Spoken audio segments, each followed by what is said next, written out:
Assalamualaikum warahmatullahi taala wabarakatuh dan selamat pagi saya ucapkan terlebih dahulu kepada Tuan Pengetua, penolong kanan, seterusnya Ketua Panitia dan juga penyelaras program dan rakan-rakan guru sejarah. Jadi kalau memang guru sejarah ni sebenarnya kita memang sudah saling mengenali ya. Baiklah, terlebih dahulu terima kasih kerana menjemput saya untuk perkongsian pada hari ini. Jadi bertuahlah saya rasa SM Saint Joseph Papar ni ya, pengetua sama-sama hadir memberi motivasi dan dorongan kepada guru-guru untuk menyertai program sebegini ya, dan maksudnya di sini sangat-sangat mengambil beratlah ya dengan apa yang berlaku dalam panitia sejarah itu sendiri ya. Dan seperti yang Cikgu Arha Dewi katakan tadi kan, perkongsian kali ini untuk guru-guru bukan saja tingkatan 4 dan tingkatan 5 ya, yang akan membimbing murid untuk berjaya dalam SPM, yaitu KPI sekolah sendiri. Mungkin ada GP yang tertentu ingin dicapai atau peratus dan sebagainya. Tetapi yang mana guru-guru dari tingkatan 1, 2, 3 itu sebenarnya menyumbang juga ya.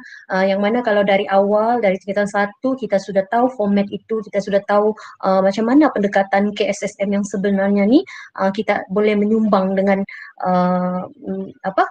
maksudnya sama-sama penting lah ya peranan kita tu untuk memastikan murid-murid kita ni berjaya pada kemuncaknya, iaitu SPM ya. Sebab di situlah mereka akan wajib lulus ya. Jadi pada pagi ini antara perkongsian saya ya. Okey, sebab apa, bila kita mau memahami format baru ini, kita kena faham keseluruhan semula tentang KSSM tu sendiri ya. Jadi antaranya inilah ya 6 perkara. Baiklah, saya mulakan dengan sedikit pengenalan ya KSSM ni. Okey. KSSM ni adalah satu mata pelajaran sejarah yang mendorong ya murid-murid untuk mengenal, memahami dan menghayati akar umbi ketamadunan bangsa.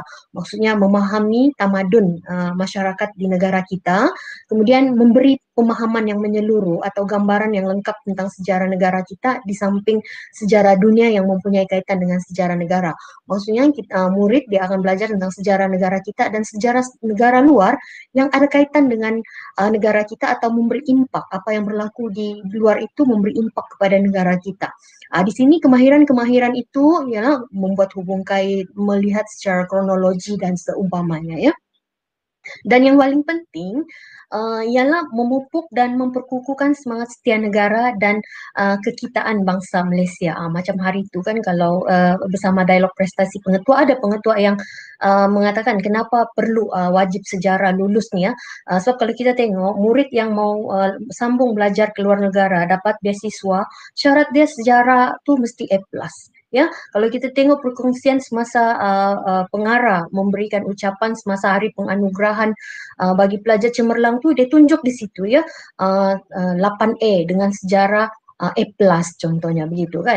Jadi pentingnya mata pelajaran sejarah tu, kenapa dia mesti A untuk beasiswa, kenapa dia wajib lulus, sebab kita mau semua orang belajar sejarah tu, memahami sejarah tu sebenarnya, menghayati sejarah tu supaya dia mempunyai semangat setia negara. Sebab macam-macam akan berlaku, cabaran akan datang ya, sama ada yang mengganggu gugat kestabilan dalam negara, ataupun kalau mungkin murid itu pergi ke luar negara atau mungkin dia berhijrah ke luar negara, kalau dia tidak mempunyai semangat setia negara, asas yang kuat, dia tidak akan nanti dia boleh menjejaskan nama negara dan sebagainya. Jadi kita harapkan perkara-perkara ini sangat ditekankanlah semasa pengajaran sejarah itu sendiri ya.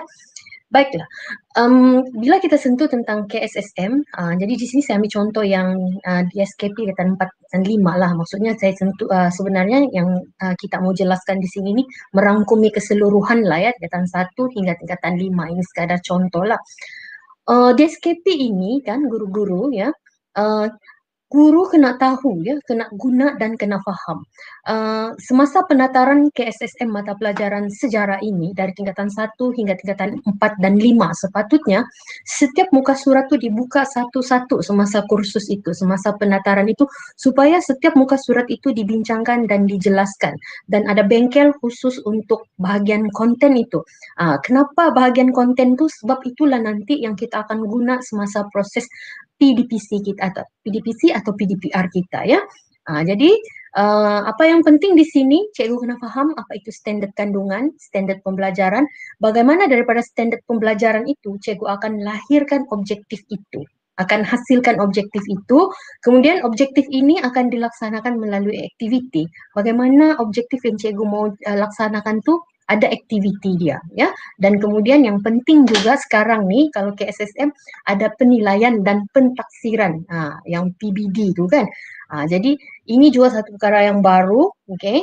Tetapi perlu kita fahami betul-betul supaya bila kita faham sebenarnya KSSM ni dia tidak menjadi beban, tapi ada yang tidak faham sebab dia terus direct ambil RPT mengajar begitu saja. Tapi kalau kita betul-betul faham dari mula daripada DSKP itu dan sampai ke penilaian tu, sebenarnya benda ni mudah sahaja, sama saja macam seperti sebelum ini, cuma ada teknik-teknik yang ditambah ya untuk membolehkan dia lebih relevan dengan situasi semasa ya.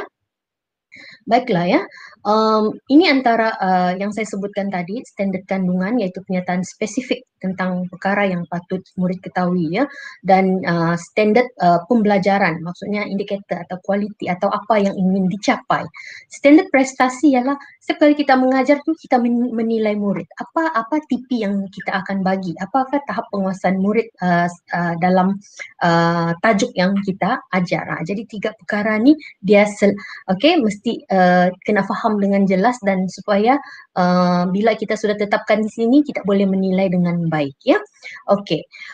Saya sentuh tentang pembaharuan ya kurikulum. Sorry ada tidak terjarak sini ya.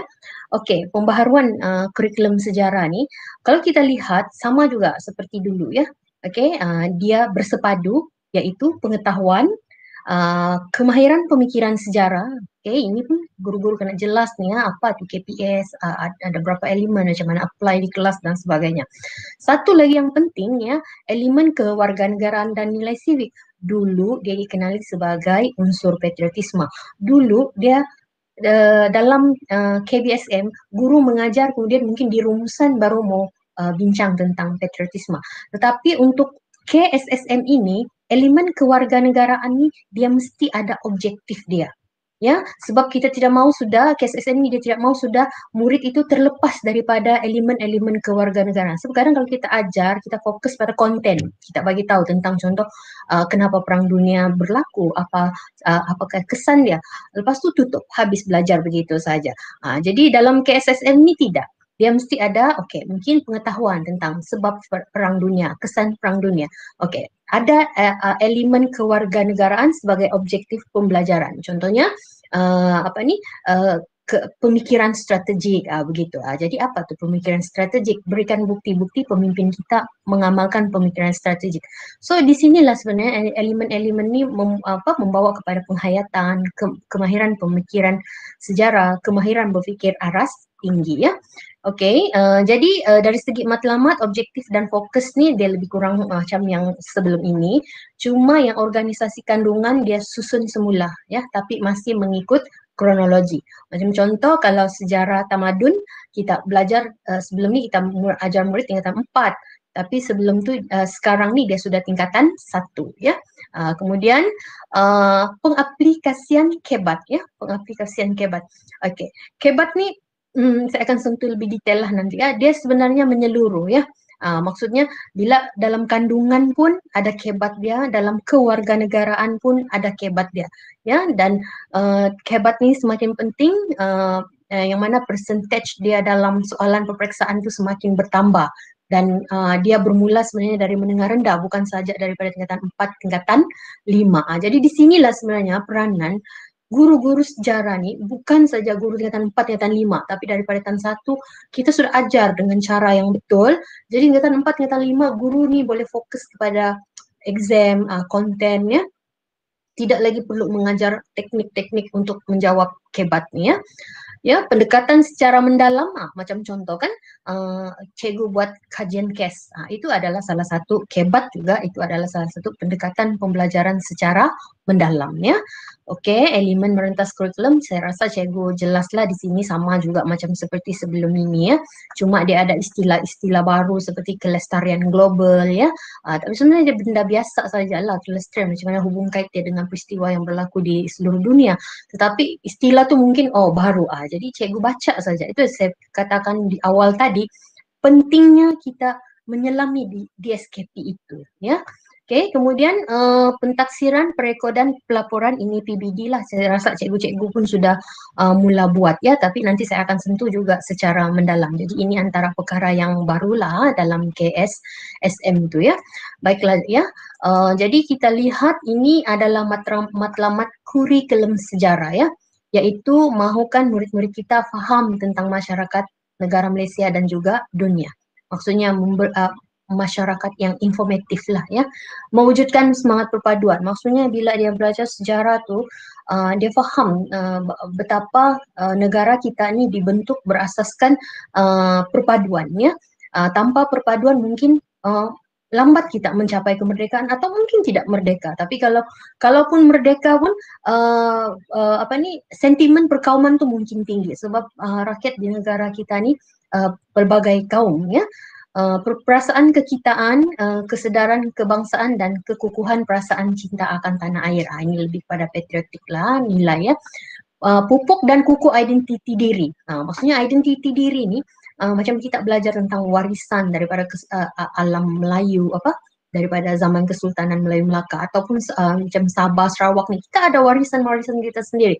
Jadi kita perlu kenal itu dan kita perlu faham ni. Bila kita kenal, kita fahami, maka kita boleh pertahankan dan kekalkan dia sehingga hari ini maupun untuk generasi-generasi akan datang ya. Dan yang terakhir ialah mewujudkan generasi yang arif dan peka sejarah. Kalau kita tengok di mana-mana di seluruh dunia, mereka belajar sejarah. Ya, sejarah itu mata pelajaran yang asas ya.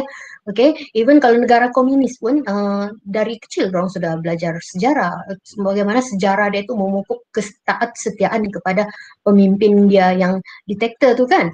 Jadi sejarah tu satu yang asas dalam membina jati diri, dalam membina semangat cinta akan negara ya. Okey, ini adalah objektif kurikulum sejarah. Mungkin kan cikgu-cikgu ada cikgu yang tidak pernah pun baca.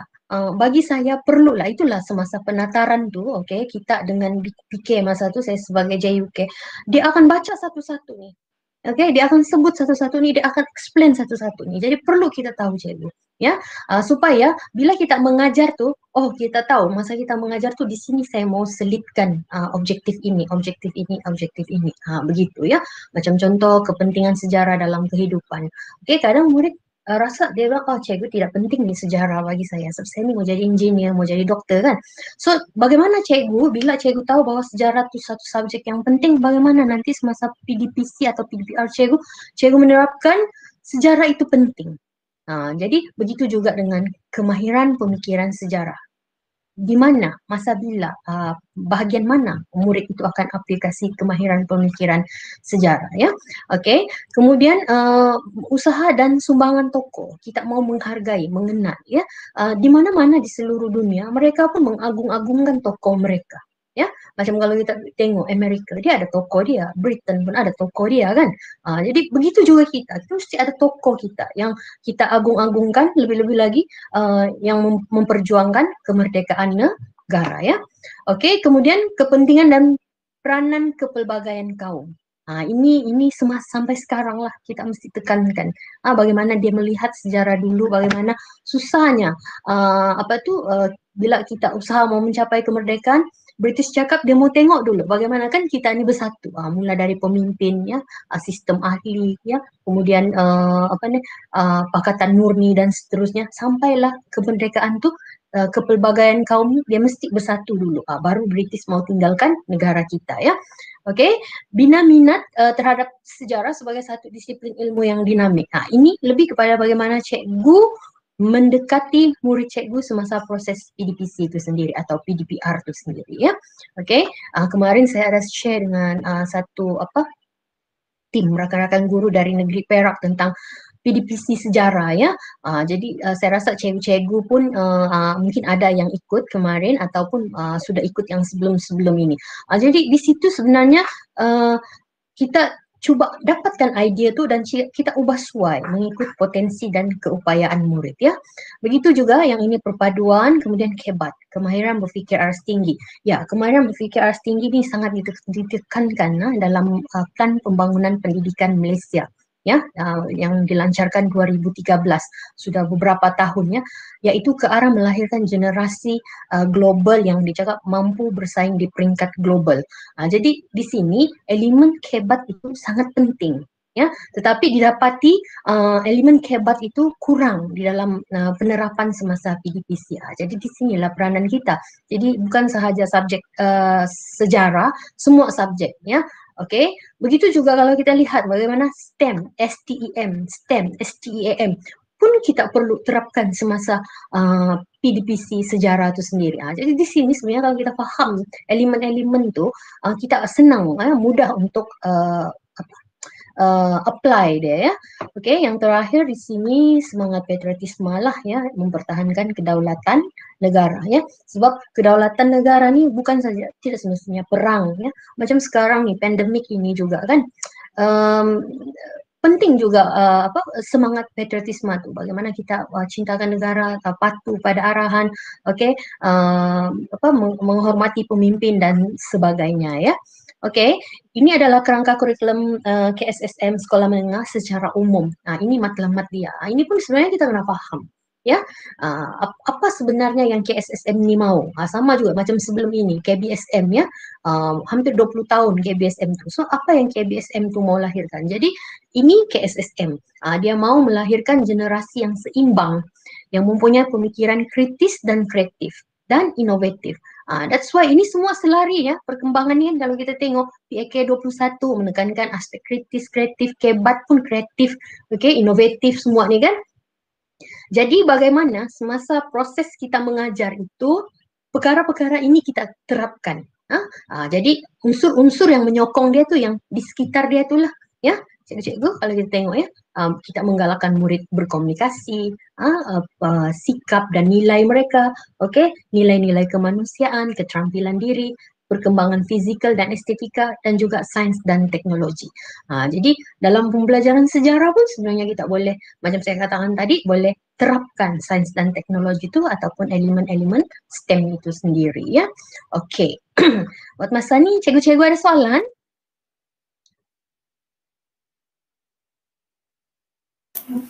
Okey, Jaka. Okey, saya teruskan ya. Jadi satu ini antara KPS sejarah yang akan saya terangkan lebih detail nantilah ya. Jadi sebagai guru sejarah, 5 KPS ni kena faham betul-betul. Kalau kita faham ni, kita boleh mengajar murid kita dengan pedagogi yang sesuai ya, dengan tajuk-tajuk yang tertentu ya. Sebab ini adalah orang cakap kalau kita guru sejarah ini hak mutlak kita sebagai guru. Kalau lain disiplin ilmu, lain dia punya disiplin kan. Inilah kita punya disiplin yang kita kena apply bersama murid kita ya. Okey, ini saya kata elemen kewarganegaraan dan setiap ni pun ada pecahan lagi. Sebab itulah saya kata guru-guru bila kalau lebih baik masa sekarang ni buka di SKP, tengok mendukung prinsip dan nilai demokrasi. Apa ada elemen-elemen dia tu? Adakah semasa cikgu merancang RPH cikgu, okey, pengajaran cikgu, perkara-perkara ini cikgu ambil kira? Adakah ni dalam RPH? Atau kalau ada, adakah cikgu memastikan benda ni diaplikasikan atau sekadar tulis? Sebab bila akhirnya kalau dari tingkatan 1 kita ajar murid tu, kita ajar begitu saja, tingkatan 5 itu yang jadi susah. Kenapa dia tidak boleh menghayati sejarah? Kenapa dia tidak boleh menguasai? Sebab lebih kepada konten sahaja, tetapi elemen-elemen lain tu tidak dibawa secara bersama, tidak diaplikasi secara bersama ya. So ini profil murid yang kita akan lahirkan ya. berdaya tahan, kerja sepasukan. Jadi apa yang kita buat dalam bilik darjah itu perlulah menyokong kepada perkara-perkara ini. Adakah semasa kita mengajar, contohnya sejarah tu, kita menggalakkan murid berfikir? Adakah kita menggalakkan mereka berkomunikasi? Jadi kalau kita mau melahirkan generasi yang mahir berkomunikasi, sudah tentulah kita mau adakan aktiviti-aktiviti yang menggalakkan komunikasi. Apa ada aktiviti menggalakkan komunikasi? Jadi itu bergantung kepada apa yang cikgu rancang dalam bilik darjah ataupun semasa PDPR ini ya. Okay. Kemahiran berfikir aras tinggi, ya inilah dia. Okay, nanti saya akan jelaskan juga dengan lebih detail ya. Jadi dalam PBD ni, TP yang paling rendah sekali mengaplikasi.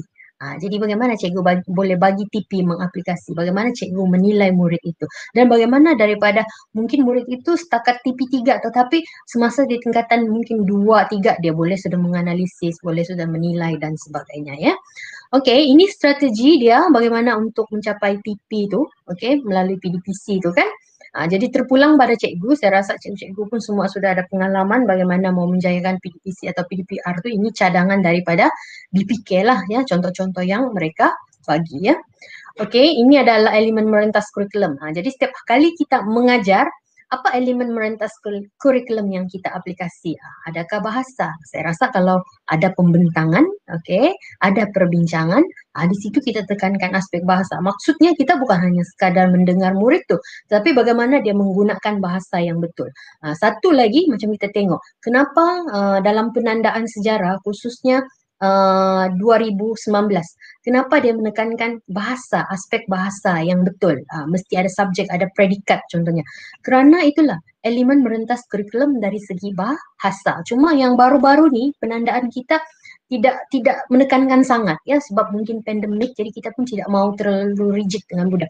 Tetapi apapun sangat penting untuk kita sentiasa memberi satu yang terbaik. Maksudnya kalau kita mengajar, bagilah mereka menggunakan bahasa yang betul.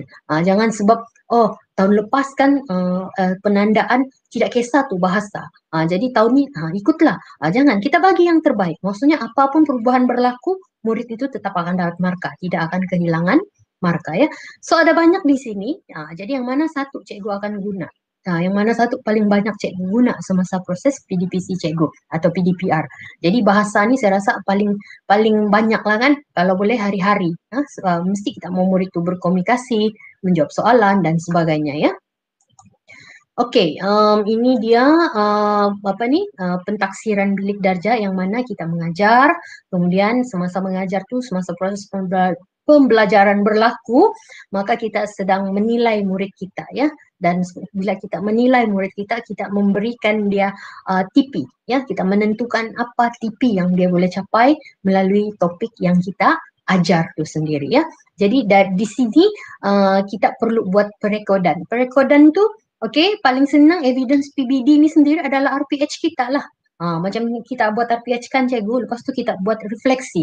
Refleksi itu kena tulis dengan menjawab balik penilaian kita dalam bilik darjah. Sebab itu ditekankan dalam KSSM ni penulisan refleksi itu. Ya, dari dulu pun ditekankan. Cuma di sini salah satu evidence PBD kita tu adalah RPH dan boleh dilihat daripada refleksi kita. Contoh kalau kita cakap 40% mencapai objektif dengan TP berapa. Contohlah ya. Jadi itu salah satu evidence kita lah. Okey, kemudian satu lagi yang penting yang baru yang dalam KSSM ni kajian case. Kadang-kadang saya sendiri menghadapi situasi di mana bila saya menerima murid tingkatan 4, expectation saya, bila buat kajian case saya tentukan bab saja. Selebihnya kamu tentukan sendiri. Sebab kamu sudah belajar tingkatan 1, tingkatan 2, tingkatan 3. Tetapi ada juga yang sukar. Jadi kenapa begitu? Jadi kalau dari tingkatan 1 murid sudah buat kajian case dengan langkah yang betul, cara yang betul, dan kita semua sudah ada kesepakatan dalam kalangan cikgu macam mana mau mentaksir dan sebagainya. So benda tu dia bila tingkatan 3, tingkatan 4 jadi senang bagi murid itu. Ya. Jadi kalau ada kesukaran tu maksudnya ada lompang lah di situ. Mungkin ada yang tidak buat dengan betul, ada yang tidak ikut format dan sebagainya ya. Jadi yang ini penting ya, kena buat. Dan cikgu dalam panitia boleh tentukan mau bagi percentage untuk markah exam tu berapa, 10% kah, 20% kah, terpulang boleh ya. Okey, seterusnya, kalau cikgu-cikgu ada soalan, cikgu ajukan saja. Itu tadi pengenalan dia. Jadi sekarang ni saya bagi gambaran keseluruhan kandungan. Penting seorang guru sejarah, walaupun dia mengajar tingkatan 4, tingkatan 5, dia perlu tahu juga tingkatan 1, 2, tingkatan 3. Sebab dia perlu memberi ulasan, mungkin melihat kesinambungan dan sebagainya. Begitu juga guru tingkatan 1, 2 dan 3. Mungkin dia perlu juga membaca atau mengetahui silibus tingkatan 4, tingkatan 5 supaya senang guru ini membuat penerangan ya. Okey, kita lihat ya kurikulum sejarah ni. Okey, sebenarnya untuk murid sekolah rendah, mereka ni ke SSR, mereka sudah mempelajari perkara-perkara ini. Dan apa yang mereka pelajari, dibelajar lagi semasa mereka berada di sekolah menengah. Tetapi mungkin daripada perspektif yang lebih luas. Sebab kalau kita lihat, salah satu elemen dalam DSKP tadi dia menyatakan pembelajaran secara mendalam. Jadi inilah maksudnya daripada pembelajaran yang lebih umum, dia bawa pergi kepada sekolah menengah yang lebih spesifik. Even kalau kita tengok, masa kita ajar tingkatan 4 kan, okay, kita ajar tingkatan 4, benda yang kita ajar semasa tingkatan 4 tu berulang lagi semasa tingkatan 5. Dia bukan sebenarnya berulang, tapi perspektif dia tu semakin luas. Ya, okey. Seterusnya kita tengok di sini ya, kalau tingkatan 1, inilah topik dia, sejarah dunia dan kita. Di sinilah konsep sejarah, permulaan sejarah dan sebagainya ya. Tingkatan 2 tu memfokuskan warisan negara kita. Dia ada 2 tema. Yang tingkatan 1, 4 tema, 8 bab sahaja ya. Okey. Kemudian tingkatan 2 tu warisan. Okey. Daripada alam Melayu kepada Melaka, kemudian Sabah Sarawak. Dia susun begitu, kronologi begitu ya. Okey. Tingkatan 3 dia macam berat sikit. So saya ni pernah mengajar 1, 2, 3. Sekarang saya fokus 4, 5. So bila jadi JU ni kita kena tahu kan 1, 2, 3. Jadi semasa saya mengajar tingkatan 3 ni dia susah sikit. Sebab banyak peristiwa-peristiwa campur tangan tu yang murid kena lihat mengikut kronologi. Kalau kita sekadar baca bagi soalan, murid tak faham, di situ dia akan jadi tekanan ya untuk belajar sejarahnya. Okey, kemudian tingkatan 4, pembinaan negara. Di sini kita lihat bagaimana perang ya. Beberapa bahagian silibus KBSM tingkatan 5 tu dipelajari semasa tingkatan 4 ini. Jadi sebenarnya guru-guru tingkatan 4, tingkatan 5 dia ada satu kelebihan lah. Dia boleh masukkan semula apa yang ada dalam KBSM tu dengan apa yang perlu murid pelajari dalam KSSM. Tapi kadang-kadang cikgu nak berhati-hati. Ya, macam sekarang perspektif tu sudah berubah. Dia punya istilah-istilah pun ada yang berubah. Macam contoh kalau Suruhanjaya Red, dia bukan sudah Suruhanjaya Red tapi Suruhanjaya Persekutuan Tanah Melayu 1957. So dia mau istilah tu daripada perspektif kita, bukan sudah mau tengok nama orang barat dan sebagainya, tapi dia benda yang sama. Jadi mungkin konten-konten itu, pengetahuan-pengetahuan itu cikgu boleh guna untuk explain kepada murid. Mungkin ditanya, kenapa ubah? Jadi kita sebagai guru sejarah kena jelaslah benda-benda itu ya. Dan tingkatan 5 ya, pengukuhan kedaulatan lah, tentang kedaulatan, tentang agung dan sebagainya ya. Pembentukan Malaysia, okey. Dan seterusnya kemakmuran negara, dan juga yang ini yang lebih kurang juga bab tingkatan 5 yang sebelum ini ya. Sebenarnya untuk SPM bagus nih kita fokus di sini ya, dia lebih mudah lah untuk murid ya. Okey, kemudian yang seterusnya kita tengok ini untuk tingkatan 1. Dia bagi 8 bab. Pentinglah cikgu tahu semua benda-benda ni, tapi saya perlu sebutlah satu-satu ya. Jadi adakah kalau kita guru sejarah, tingkatan 1 ini cerita dia. Okey. Saya sudah ada buku teks tingkatan 1. Walaupun saya ajar tingkatan 4, tingkatan 5, mungkin cikgu perlu ada buku teks tingkatan 1 sebagai rujukan cikgu ya. Sekarang tidak susah cikgu. Banyak, e-book kan banyak kan. Okey, boleh buka, boleh tengok bila-bila masa. Okey, tingkatan 2 yang ini ya. Okey, Alam Melayu, Kerajaan Melaka ya. Kemudian yang seterusnya tingkatan 3. Ini yang saya cakap, penjajahan tu. Setiap negeri tu dia akan cerita bagaimana British mula datang, bagaimana British mula mau campur tangan, bagaimana akhirnya British menjajah dan sebagainya. Jadi murid perlu melihat perkara itu secara kronologi. Jadi kita pun sebagai guru sejarah kena faham dulu ni. Bukan kita masuk kelas, okey kita belajar ni, okey apa sebab dia, okey macam mana langkah dia, okey begitu saja. Sebab itu bila murid tu tidak melihat dia macam satu cerita kan, dia macam terpaksa menghafal-hafal begitu. Jadi kalau dia faham, Ini proses dia. Kadang-kadang nama-nama dia sukar ingat, tapi cerita dia, mula-mula British datang begini, ada kes cikgu, ada insiden menyebabkan British campur tangan. Contoh, tidak mengapa. Macam kita pun mau memahami satu cerita, kadang kita tidak ingat tahun berapa, atau kalau kita nampak peristiwa berlaku, kita tidak ingat pukul berapa, tarikh bila. Tetapi kita boleh menceritakan semula keadaan itu. Ya, jadi itu proses dia. Okey, seterusnya yang tingkatan 4, ya, 10 bab, banyak. Ni tingkatan 4 ni memang terutama bab 2, 3, 4, 5, 6 tu kan banyak ya, banyak detail ya. Komunis tu pun detail ya. Kemudian seterusnya bab-bab tingkatan 5 dia lebih macam umum-umum sikit kan. Tetapi walaupun umum kita kena banyak bahan sokongan untuk bawa murid. Macam contoh kalau kita ajar yang di Pertuan Agong, saya sendiri bila tengok buku teks mengajar tentang institusi yang di Pertuan Agong, ringkas kan buku tu. Tetapi bagaimana kita mau mengadakan satu aktiviti yang membolehkan murid melihat institusi yang di Pertuan Agong tu dengan mendalam, dengan detail sampai ke hari ini. Jadi saya buat macam contoh galeri, pameran. Jadi dia boleh buat peranan Agong dari segi ekonomi, sosial, politik, tentang kehidupan pribadi Agong, macam contoh keluarga dia, anak-anak dia, ya, di mana mereka belajar dan sebagainya. Jadi ini memberi peluang kepada murid tu untuk study benda tu dari aspek semasa. Dia tengok, cari surat khabar, Google dan sebagainya. So ini akan membolehkan mereka melihat sejarah tu satu yang daripada perspektif yang baru, yang sekarang, tidak saja mereka menganggap belajar sejarah ni sesuatu yang belajar benda-benda yang mati lah, begitu kan? Okey.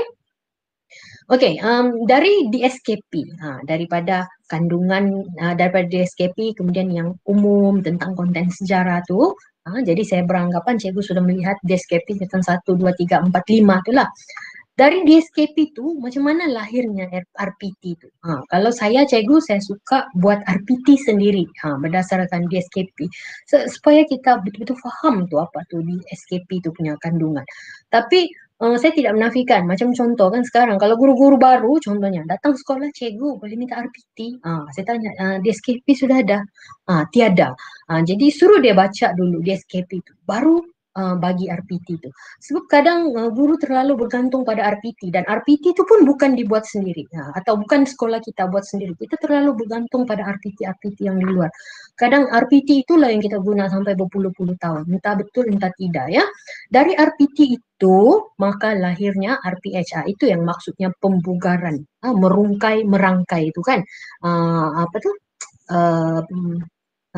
DSKP itu, okey. Jadi ni contoh kan cikgu, ini saya sudah sebut tadi 3 perkara ni. Okey, sorry ada kurang S ni ya. Okey. Jadi ini adalah standard kandungan. Macam tema lah kan cikgu. Ini adalah standard pembelajaran dan ini standard prestasi. 3 perkara ni dia mesti seiring kan bila kita mengajar di bilik darjah. Baiklah cikgu, bila kita mengajar, okey, ini kita tidak boleh jadikan objektif. Ini perlu kita lahirkan objektif lagi. Maksudnya itulah kita kena membina RPT. Ya. Dan bila kita mengajar atau membuat RPT, mungkin 9 nih. Poin 1 ni pengetahuan perlu wajib digabung dengan salah satu daripada K, kewarganegaraan. Kita tidak boleh mengajar 9.1.1 gabung dengan 9.1.2. Okey, besoknya gabung yang ini, lusanya gabung yang ini, minggu depan gabung yang ini. Tidak. Dia mesti satu di sini atau dua di sini, mesti gabung salah satu atau dua di sini. Dan semua ini mesti habis. Jadi kalau macam mau tahu kan cikgu ni habis atau tidak, dia boleh cek, kita boleh cek betul yang RPH tu kan, kita boleh tengok gitu kan, habis atau tidak semua ni SP ni diajar ya. Kalau macam contoh Nazir kan, dia mau tengok kesinambungan tu, dia akan cek nih satu-satu, minggu ni, minggu tu gitu kan. Tapi bagi saya kita menaziri diri sendirilah, sebab bila kita benda ni baru, kalau kita faham, kita tahu sudah macam mana membuat, dia jadi mudah. Okay? Ataupun bila dia baru, kita nampak ada susahnya, kita belajar. Belajar maksudnya mungkin hari ini, saya tahu sudah sikit. Maybe besok saya akan tahu lagi. Mungkin melalui perkongsian ni saya lebih tahu. Begitu, itu proses belajar kan. Sama juga kalau kita ajar murid kita, okay, bila dia belajar tidak semestinya dia terus dapat 100%. Mungkin dari 40% pergi 42%, 43%. So begitu juga dalam kita memahami kurikulum standard sekolah menengah ni. Jadi yang paling penting faham di SKP itu. Jadi inilah di sini kita kena gabung dengan mana-mana satu. Okey, ya. Mesti apa? Bersama. Dia tidak boleh berpisah, tidak boleh habis ini saya dulu. Walaupun saya cakap mesti habis, cikgu habiskan mengikut urutan ni. Tidak. Okey. Jadi refleksi mesti jelas. Kenapa refleksi mesti jelas? Saya ada jelaskan tadi. Sebab refleksi itu salah satu evidence lah untuk PBD kita. Ya, ada yang cakap, oh saya ni evidence PBD saya ni begini-begini. Evidence itu cikgu terpulang kalau cikgu mau simpan. Ada mungkin kalau cikgu buatkan kajian case, cikgu bagi murid itu TP5, TP6 sebab dia ada buat kajian case. Cikgu simpan dia sebagai evidence, pilih beberapa. Boleh, tidak masalah. Tapi evidence paling asas sebenarnya adalah kita punya RPH itu sendiri, khususnya di sana ada penilaian dan juga ada kita punya refleksi ya. Okey, ini contoh saya sudah bagi tahu tadi bila kita mengajar menggunakan SP ni yang pengetahuan dan kewarganegaraan ni, okey. Kemudian bila kita sudah faham di situ kita bina RPT. Ini contoh RPT. Saya tidak tahu cikgu guna RPT yang mana, cikgu guna yang sendiri punya kah, yang buat sendiri kah, yang kawan-kawan buat atau sebagainya. Yang ini yang saya buat sendiri. Sangat senang sudah. Okey, kalau minggu ni katalah cikgu mau masa hari Isnin cikgu mau ajar yang ni. Ini dia punya pengetahuan, ini dia punya kewarganegaraan. Saya sudah gabung. Okey. Kemudian daripada SP itu lahir objektif. Objektif ni bagaimana saya boleh tetapkan 4, 5 begitu. Kita rujuk juga buku teks. Jadi di sini bukan saja di SKP itu tetapi buku teks itu juga perlu dirujuk semasa membina RPT itu. Kemudian daripada objektif ini kita memberi cadangan aktiviti. Maksudnya kalau kita cakap 4 takrif kedaulatan. Ada di sini takrif konsep ada kan? Dia mesti menyokong. Okey, maksudnya ini mesti disokong ni. Okey. Kemudian aktiviti pun begitu. Di sini saya sudah bagi cadangan-cadangan dia. Elemen merentas kurikulum pun sudah disenaraikan. KPS pun sudah bagi tahu semua kan. Jadi kalau cikgu yang buat sendiri ni maknanya, okey, cikgu memahamilah. Bukanlah saya cakap, oh ini saya buat saya memahami. Saya pun dalam proses belajar. Maksudnya kita sama-sama belajar. Jadi kalau cikgu boleh buat begini, mungkin mula-mula buat dia susah. Memang saya tidak nafikan, ada susah dia sikit lah bila buat benda ni. Tapi bila cikgu sudah buat satu, cikgu akan modify. Jangan risau cikgu, mesti orang akan ada komplain. Macam saya buat ni pun ada orang komplain. Cikgu Anita begini, anda apa? Kamu ambil softcopy saya itu kamu buat sendiri. Kamu ubah begitu. Jadi saya pun menerima teguran itu dan saya akan membuat penambahbaikan. Jadi begitulah. Jadi sama-sama dalam proses belajar lah ya. Jadi cikgu-cikgu setakat ni boleh faham yang ini. Daripada DSKP pergi RPT. Boleh? Okay. Boleh. Boleh ya?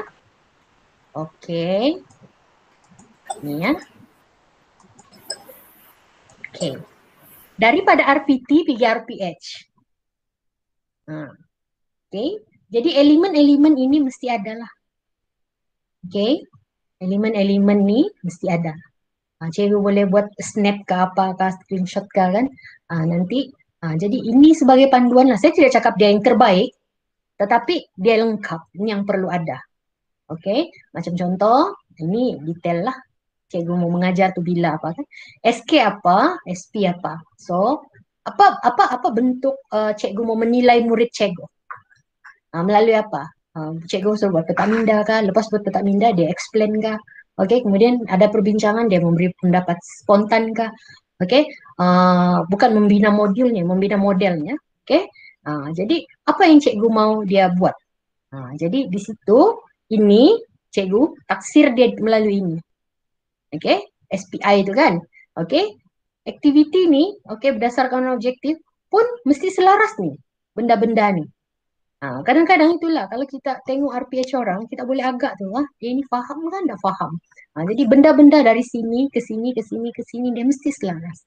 Jadi apa aktiviti yang berlaku di sini, tajuk yang ada di sini, sub-sub yang ada di sini, dia berkaitan juga dengan yang di sini. Ya, elemen merentas kurikulum. Ini bahan-bahan yang cikgu guna lah, ya, untuk membolehkan penilaian dan pentaksiran itu atau proses aktiviti itu berjalan atau berlangsung. So, apa PAK 21 yang berlaku di situ semasa cikgu mengajar? Contohnya tengok aktiviti itu balik. Kalau Sifu, dia berkomunikasi. Okay, mungkin dia kritis. Okay, membina model, kreatif di situ, ya, nilai, kerjasama, kesungguhan, ya, begitu.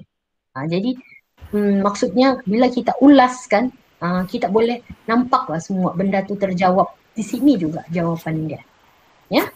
Okey, seterusnya KPS. KPS apa? Meneroka bukti. Bila dia meneroka bukti semasa dia buat grafik, begitu, ya.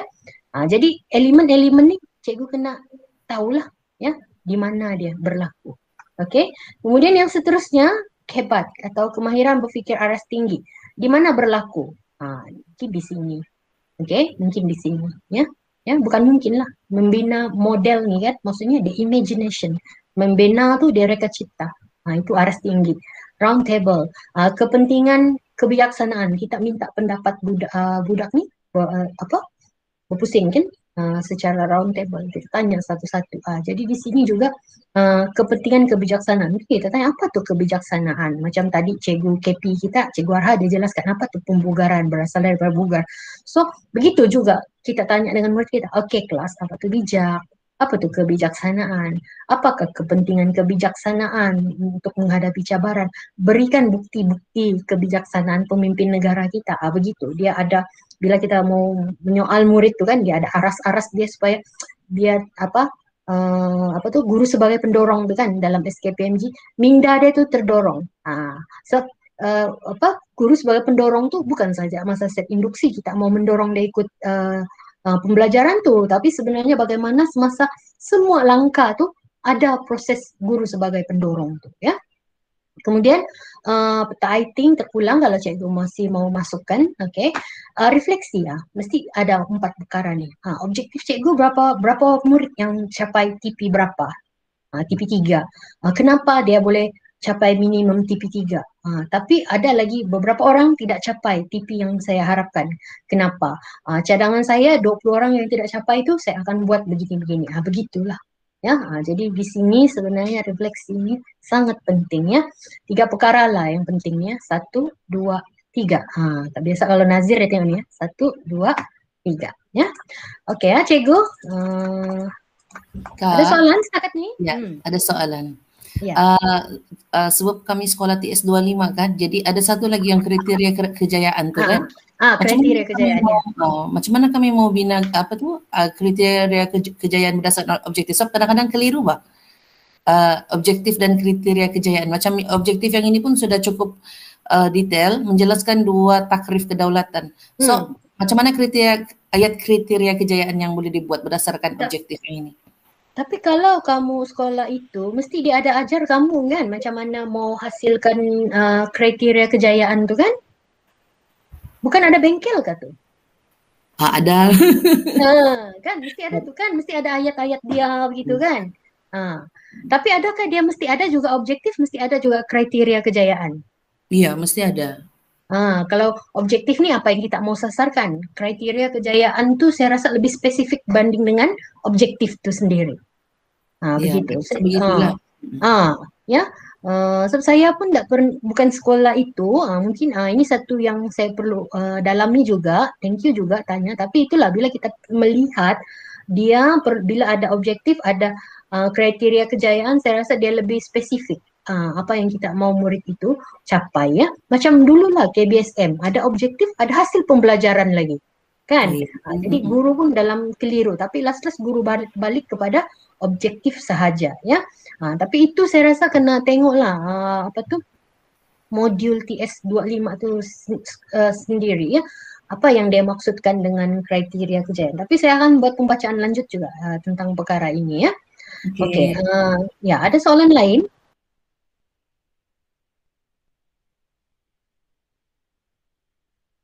Oke dah, jadi saya teruskan.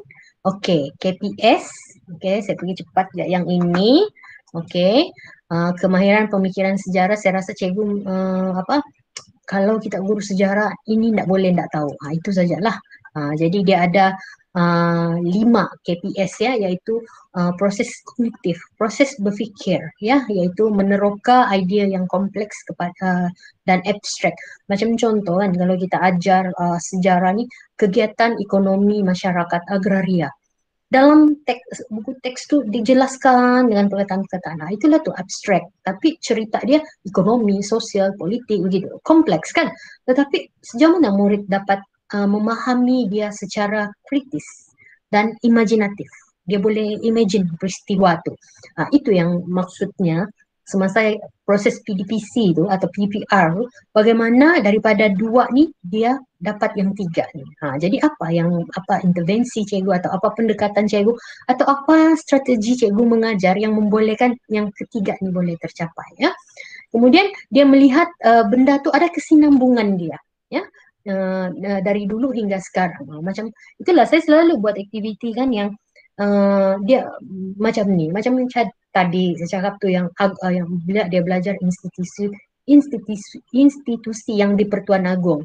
Jadi saya mau dia melihat bagaimana Agong hari ini, siapa Agong hari ini, bagi latar belakang mereka boleh cerita Agong tu sekolah di mana dulu kan, dari kecil, membesar, berkahwin, cerita isteri dia. Okey. Lepas tu nanti cerita keluarga ya. Jadi begitu ya. Jadi dia melihat perubahan-perubahan itu ya. Jadi KPS ni kalau kita kita faham KPS ni sebenarnya dia sangat membantu pedagogi kita. Itulah maksudnya bila kita tengok tajuk tu saja, kita tahu KPS dia ini bila murid belajar ni dia mesti apply KPS ni dan mesti aktiviti yang sesuai adalah begini. Begitu ya. Jadi dengan itu PDP yang berkesan lah untuk murid tu boleh dilaksanakan ya. Ini antara kepentingan KPS. Memang penting lah macam kalau kita belajar sains, dia ada dia punya disiplin ilmu ya. Macam sains ni, macam saya tengok anak saya kan bila dia mau menjelaskan maksud tu, dia belajar sains, dia cakap benda ni mesti kena guna istilah sains. Maksudnya disiplin sains tu sendiri. So begitu juga sejarah ya. Dia mesti ada dia punya disiplin ilmu. Jadi disiplin ilmu kita inilah KPS ya. Jadi untuk apa tu? Ya, inilah ya. Untuk memahami cerita sejarah itu sendirilah ya. Jadi kita sebagai guru perlu bijaklah ya merancang PDPC kita dengan mengaplikasikan KPS tu. Jadi bagaimana kita mau aplikasikan KPS tu, faham betul-betul dulu KPS tu sendiri. Sebab apa kan? Pengalaman saya buat sharing dengan guru-guru ya di Sabah ni, ada satu cikgu tu dia sudah berkhidmat 20 tahun. Cikgu dia bilang, "Cikgu Anita, macam mana ni ya? Saya 20 tahun mengajar, saya tidak pernah apply KPS." Jujurlah cikgu ni. Dia cakap, "Cikgu, bukan cikgu tidak apply. Cikgu ada apply tu, tapi cikgu tidak teliti terms-terms itu. Macam contoh meneroka bukti. Mesti cikgu ada suruh murid baca kan? Mesti cikgu ada suruh murid Google kan? Ya, ada. So maksudnya cikgu sedang mengaplikasikan KPS meneroka bukti. Begitu. Jadi maksudnya cikgu bukan juga apa. Kalau kita faham benda-benda tu kan, kita jelas. Kita bila kita mengajar pun kita yakin lah apa yang kita apply, apa yang kita guna, apa yang kita sedang lakukan ya.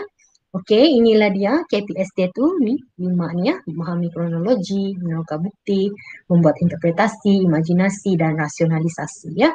Ini contoh, memahami kronologi, macam urutan peristiwa ya, atau sebab dia ini, kesan dia ini. Sebab dia ini, akibat dia ini. Begitulah. Kemudian melihat perubahan dan kesinambungan. Kesan Perang Dunia Pertama membawa kepada Perang Dunia Kedua. Kenapa? Jadi dia boleh jelaskan di situ. Perubahan masa, ya. Jadi macam contoh, kenapa zaman prasejarah Paleolitik, kemudian kenapa zaman prasejarah Neolitik. Mesti ada yang menyebabkan pembahagian dia tu. Jadi ini antara aktiviti-aktiviti bagaimana mereka melihat satu peristiwa sejarah tu secara kronologi. Bukan kita hanya bagi nota, kamu baca, kamu hafal gitu. Itulah jadinya nanti murid ni dia sampai tahun 5 pun kita susah mau ajar dia. Ya, saya pernah diberi peluang mengajar dari tingkatan 1 bawa sampai tingkatan 5. Tapi semasa di tingkatan 4, saya ajar murid yang 1, 2, 3, 4 tuh, oke, sudah biasa dengan kita. Kemudian saya menerima tingkatan 4 yang baru. Dia ada beza tuh. Nah, cara. Mungkin sebab guru dia berbeza-beza kan, tapi saya ini terus sama ya. Jadi senang bagi saya macam mau membawa budak tuh eh, uh, hingga sekarang nih, oke, saya ajar mereka tingkatan 4 dan 5 tuh senang. Macam bila tingkatan 4 saya kata, oke, buat kajian kes, kita buat bab inilah. Oke, cikgu. Tidak perlu ajar sudah. Sebab kan 1 sudah belajar, dan 2 sudah buat, dan 3 pun sudah buat. Jadi mudah sebenarnya ya, bila sudah diajar betul-betul di peringkat menengah rendah. Jadi disinilah pentingnya kerjasama kan guru-guru ya, kesungguhan guru-guru dari menengah rendah lagi ya, dari tingkatan 1, 2, 3 lagi, supaya nanti tingkatan 4 dan 5 tuh mau mencapai 100% tuh GP yang baik tuh tidak mustahil ya. Oke, kemudian ini contoh meneroka bukti lah. Meneroka nih dia membaca, mendalami, memahami ya, macam-macam bahan lah. Macam ni dia meneroka peta ya, dia tengok penjelajahan kah, penerokaan kah, perang dunia kah, ini isu-isu di akhbar kah. Oke, ni dia guna QR code, dia meneroka maklumat yang di luar daripada buku teks dan sebagainya ya. Kenapa dia boleh buat banding beza? Macam contoh kalau ini akhbar, dia boleh banding beza isu akhbar hari ini, isu akhbar suatu masa dahulu. Ini soalan SPM nih. Pernah keluar, apa isu akhbar 1930-an? Apa isu akhbar hari ini? Murid tidak dapat jawab isu akhbar hari ini sebab tidak pernah baca akhbar. Jadi di sinilah peranan kita. Bagaimana situasi-situasi yang perkembangan hari ini kita mesti dedahkan kepada murid. Contohnya macam pegang akhbar tu, tengok akhbar tu. Sebab sekarang murid generasi baru dia tidak terdedah dengan benda ni ya. Okey, membuat tafsiran. Bagi orang barat kita ni lanun, pemberontak. Tetapi bagaimana kita yang belajar sejarah kita membuat interpretasi dengan perspektif kita sendiri. Begitulah yang Suruhanjaya read kepada Suruhanjaya Persekutuan Tanah Melayu ya.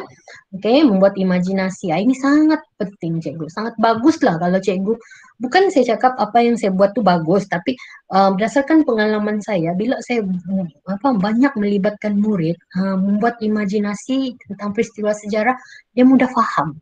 Okey, dan proses menghabiskan silibus tu lagi cepat. Macam contoh bahkan kalau kita guru-guru ni yang mengajar tingkatan 4 dan 5, bila kita ajar agraria maritim tu sendiri kan, okey, banyak tu cikgu, 9 ke 11 muka surat, 11 muka surat. Okey, mau ajar tu mau 2 minggu contoh. Tapi kalau kita buat aktiviti macam ni, dia boleh selesai, dia membuat imajinasi melakar mungkin 10 minit, 15 minit. Dia bentang, habis dalam satu sesi PDPC dan dia boleh memahami dengan baik. Ya, jadi yang ini contoh macam sungai. So, sungai dalam buku teks dia abstrak. Dia buat penerangan perkataan saja, terlalu ringkas. Jadi budak mungkin tidak boleh imagine. Jadi cara dia kita bagi begini. Jadi bila dia buat imagination macam begini kan, dia fikir, maksudnya daripada teks, tengok dia rujuk buku teks ni kan, yang sini kan dia rujuk buku teks. Daripada teks tu dia cuba gambarkan. Okay, mungkin bila cikgu apply, murid cakap, cikgu saya tidak biasa melukis. Tidak apa cikgu, memang normal begitu tu. Tetapi bila dia buat berkumpulan begini, dia berbincang-bincang, akan jadi juga lukisan tu. Cuma di sini peranan cikgu bagaimana cikgu memberi arahan, kontrol masa tu, kontrol disiplin agar semua murid buat dan seumpamanya ya. Okay. Dan seterusnya membuat rasionalisasi. Mungkin kita bagi gambar-gambar. Kenapa ni ya? Contoh gambar yang pertama. Kenapa perlu kad pengenalan? Okay. Dulu mungkin dia bila dia belajar di buku teks dia lihat kenapa kad pengenalan tu, apa kepentingan dia. Tapi hari ini kad pengenalan pun ada. Apa beza keperluan kad pengenalan dulu dan keperluan kad pengenalan pada hari ini? Hari ini kad pengenalan ni macam-macam boleh ni kan, ada punya fungsi kan. Okey, kenapa British melatih macam kaum orang asli dalam mengatasi ancaman komunis? Mungkin di sini dia boleh membuat rasionalisasi berdasarkan gambar tu. Kalau kita hanya mengajar, okey, British telah menggunakan orang kampung, orang asli. Sebabnya ialah. dia masuk telinga kiri, keluar telinga kanan. Begitulah. Tapi kalau bagi dia gambar, suruh dia tengok, suruh dia fikir. Mungkin hari pertama tuh, mungkin memula kalau kita ajar murid nih, hari pertama dia susah mau bagi pendapat, satu pendapat, dua pendapat. Tapi lama-lama kalau dia biasa sudah dengan cikgu kan, dia tahu, dia terbiasa, dia lebih berani tuh. Atau kita bagi dalam kumpulan, dia akan banyak bagi alasan. Begitu ya. Jadi pentinglah juga ABM yang cikgu guna tuh dapat merangsang pemikiran murid. Atau kalau mungkin sukar bagi dia, disitulah peranan cikgu. Bagaimana cikgu mau memudah cara. Kan kita ni pemudah cara.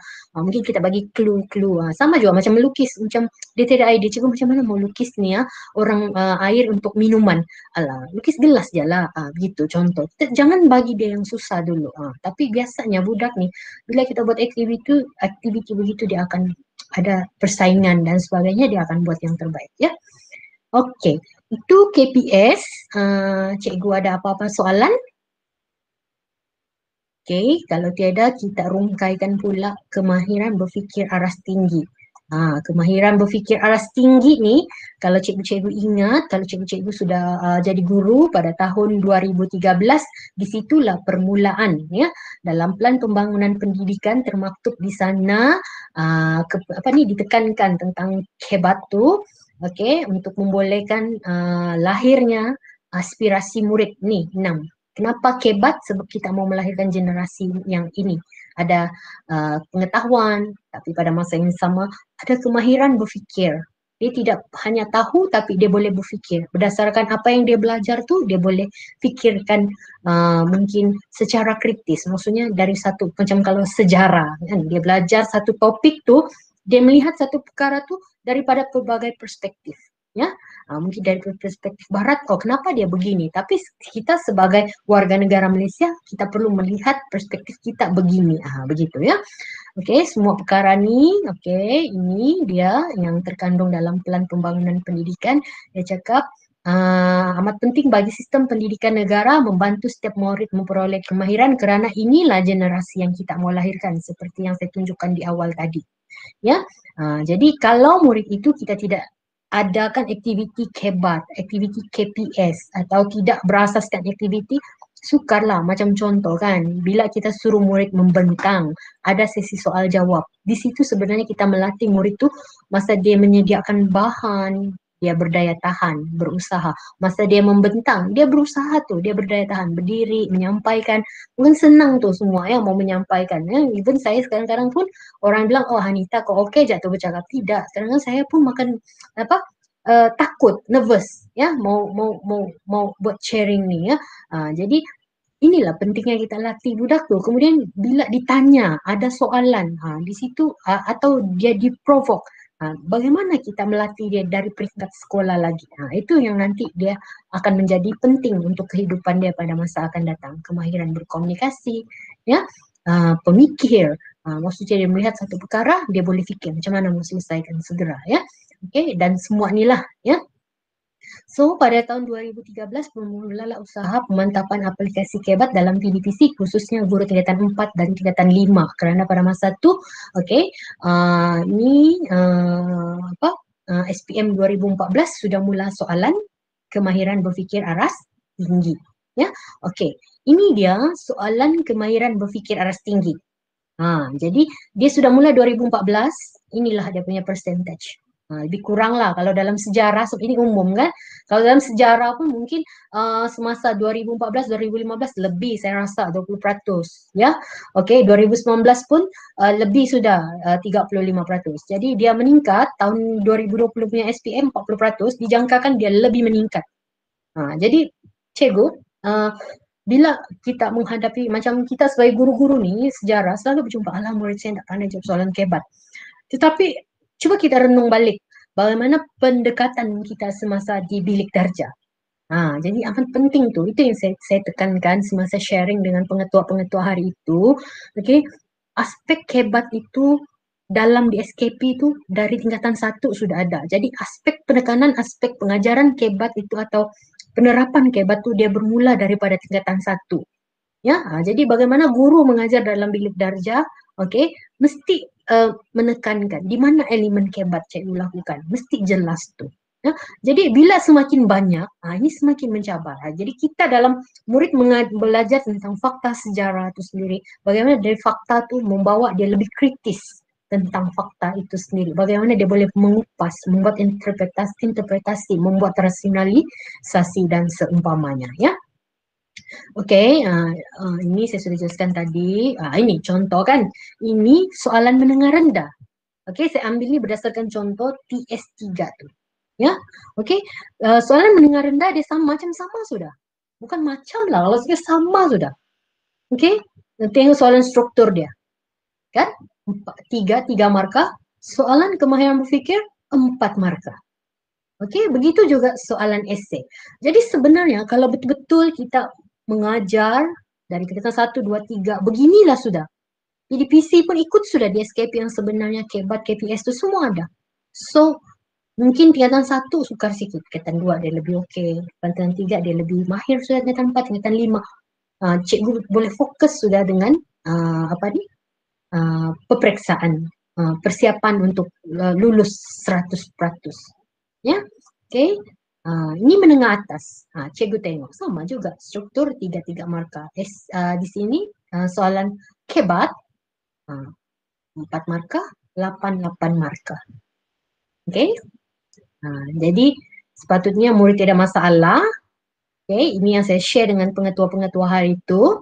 Okay, dulu senang sebab ada kertas 3. Bukan juga senang. Kalau senang semua lulus kan. Masalahnya ada lagi yang gagal. Ya, tapi iyalah.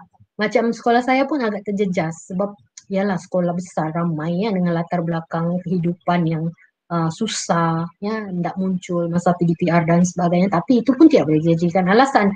Mesti ada usaha juga kan. Jadi dulu ada kertas 3, yaitu open book. Bila open book pun ada budak yang tidak open book. Dia tidur kan. Jadi apatah lagi yang sekarang ini yang hanya ada kertas 1 dan kertas 2. Mencabar kan cikgu-cikgu? Mencabar kan? Jadi dengan cabaran itu kita ada peluang. Bila kita bilang, oh mencabar. Kertas 1, bagaimana cara kita mendekati? Kertas 2, ini salah satu cara. Yaitu dengan cuba membantu murid menguasai soalan kemahiran berfikir aras tinggi. Jadi kita ajar dia dengan cara yang betul, bawa dia cara berfikir yang betul, yang sesuai dengan potensi dia supaya dia boleh menguasai soalan-soalan kemahiran berfikir. Sebab murid ni kadang dia bukan tidak boleh menjawab soalan tu sebab dia satu tidak terbiasa. Yang kedua, dia tidak berani mau menulis pendapat atau meluahkan pendapat. Ya, jadi bila kita train dia dari form 1, form 2, form 3, apatah lagi form 4, form 5, malah form 4, form 5 ada yang soalan-soalan kehebatan 1, 2, 3 tu berulang juga tuh, kewarganegaraan kan. So murid ni kita boleh bantu dia di sini untuk lulus minimum. Ya, kalau murid yang dapat 15 marka, 30 marka, kita boleh bantu dia lulus minimum. Dan sebenarnya membantu juga murid-murid lain yang lebih baik keputusannya untuk mendapat kepujian atau cemerlang ya. Okey, kita tengok di sini. Okey, kalau soalan struktur 4 marka kan, soalan kemahiran berfikir aras tinggi. Jadi kalau murid tu menjawab semasa SPM 4 soalan, dia dapat betul 4 tu, 4 tu dapat marka penuh, dia sudah ada 16 marka. Kemudian soalan esei lagi mencabar nih, dulu 7, sekarang tinggal 5. Jadi macam mana kita mau tentukan bab mana ni saat-saat akhir mau SPM nanti ni, bab mana saya mau bagi tumpuan ni. Belum pernah kan sebab subjek baru. Jangan terlampau fikir sukar, tapi di mana penyelesaian tu cikgu? Di mana kita punya jalan untuk membantu murid tu atau memudahkan murid. Jadi walaupun dia hanya 5, murid akan pilih 3. Pecahan terakhir tu soalan kemahiran berfikir aras tinggi yang tidak berasaskan fakta di buku teks. Jadi di sini kita mau bantu murid. Kalau dia dapat jawab tu, dia dapat 24 marka lah. Memang sukar juga tu, sebab mungkin kadang murid dijawab 1-2 ayat ya, tapi itulah maksudnya dengan masa yang ada ni kita mau train dia ya. Jadi inilah kalau dia berjaya menjawab soalan kebat tu, dia dapat 40 marka, diwajarkan, kertas 1, kertas 2 tu 28,5. Banyak tu, 28,5 ni boleh lulus sudah nih kalau graf SPM kan. Kalau pemeriksa nih kan, dia boleh agak tuh. Kalau kita ajar murid kita kan, saya tahu sekolah cikgu ada pemeriksa kan. Jadi bila kita ajar murid kita, murid yang maintain 30 besok lulus SPM. Jadi kita boleh agak di situ kan. Jadi kalau dia kebat dia bagus, yang lain-lain tu sebenarnya dia dapat sikit-sikit pun sudah boleh membantu ya. Okey, bagaimana tu pengiraan dia beginilah. Maksudnya kertas 1, kertas 2 dia dapat 56 markah per 140. Okey, diwajarkan dengan 40%, dia dapat 40%. Jadi berapa markah dia perlu dapat kertas 1? Ni contohlah 11, soalan ni 17, soalan esei 28. Macam sukar jugalah kan cikgu. Saya tidak tahulah sekolah cikgu murid dia macam mana, sukar ke tidak. Kalau sekolah saya kan cikgu, so kami ramai, macam contoh last year 444 calon. Yang naik pergi tingkatan 4 pun ada yang strategi kan. Jadi macam saya pernah hadir satu seminar, murid tu guru tu bagi tahu, dia cakap murid saya ni lemah, kebanyakan dapat B. Oh, saya terlalu terkejut. Wah, murid dia B pun lemah. Jadi yang murid saya strategi ni macam mana ni? Jadi cabaran kita tidak sama, perspektif kita tu juga berbeza, tetapi matlamat kita sama. Mau lulus minimum tu berapa ya? Of course kita mau 100% kan? Ya. Okey. Okey cikgu, setakat ni ada soalan tentang yang ini? Macam Cikgu Asri angkat tangan. Ya. Ada, tadi dia cakap ada pemeriksa. Saya betul itu. Oh, Cikgu Asri. Itulah Cikgu Asri mesti satu kekuatan nih yang boleh membantu guru-guru di SM Saint Joseph nih untuk berjaya lah 100%. Memang bukan senang, macam yalah saya sendiri di sekolah saya pun berusaha ke arah itu, tapi sukar, tapi yalah yang sukar baru. ya, format baru kan Cikgu Asri, Ya, tapi itulah semua orang menghadapi situasi yang sama. Jadi kita jangan takut sangat. Yang penting kita hadapi saja dan kita atur strategi masing-masing mengikut situasi murid masing-masing. Begitu. Sebab kalau cikgu bilang, oh Cikgu Asri bilang format baru nih susah begitu. Contoh Cikgu Asri, tapi saya pun Cikgu Anita pun, oh susah juga nih, lebih lagi murid yang begini. Begitu kan. Jadi masing-masing ada cabaran dia. Yang penting semua guru apa persiapan kita. Macam sekolah saya kan this year dia last year punya result jatuh ya. Tapi kita tidak ada kekesalan. Sedih itu ada, tapi kita tidak ada kekesalan sebab kita sudah banyak usaha. Okey, kalau dia cakap intervensi ni tidak berjaya pun, tidak sesuai, okey kita terima. Tapi bagaimana nanti kita akan baiki dan seterusnya lah ya. Jadi begitulah juga dengan situasi sekarang ni, dengan pandemik lagi, dengan format baru lagi. Jadi itu yang saya katakan, saya tekankan di sini, guru-guru dari tingkatan 1, 2, 3 sama-sama dari awal faham DSKP, faham KSSM, supaya tingkatan 4, tingkatan 5 guru-guru ni dia berdepan dengan cabaran lebih besar, iaitu wajib lulus. Jadi sekurang-kurangnya guru tingkatan 1, 2, 3 ni kalau dia sudah faham, dia boleh mendekati murid itu dengan cara atau format yang betul. Jadi lebih mudah bagi guru tingkatan 4 dan tingkatan 5 tu memberi fokus kepada murid ni ya.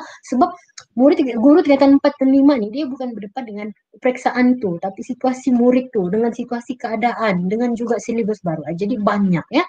Jadi guru-guru jangan risau, sebab bila berjumpa dengan guru ni mesti cikgu wanita format baru. Jangan risau, semua orang menghadapi situasi yang sama ya.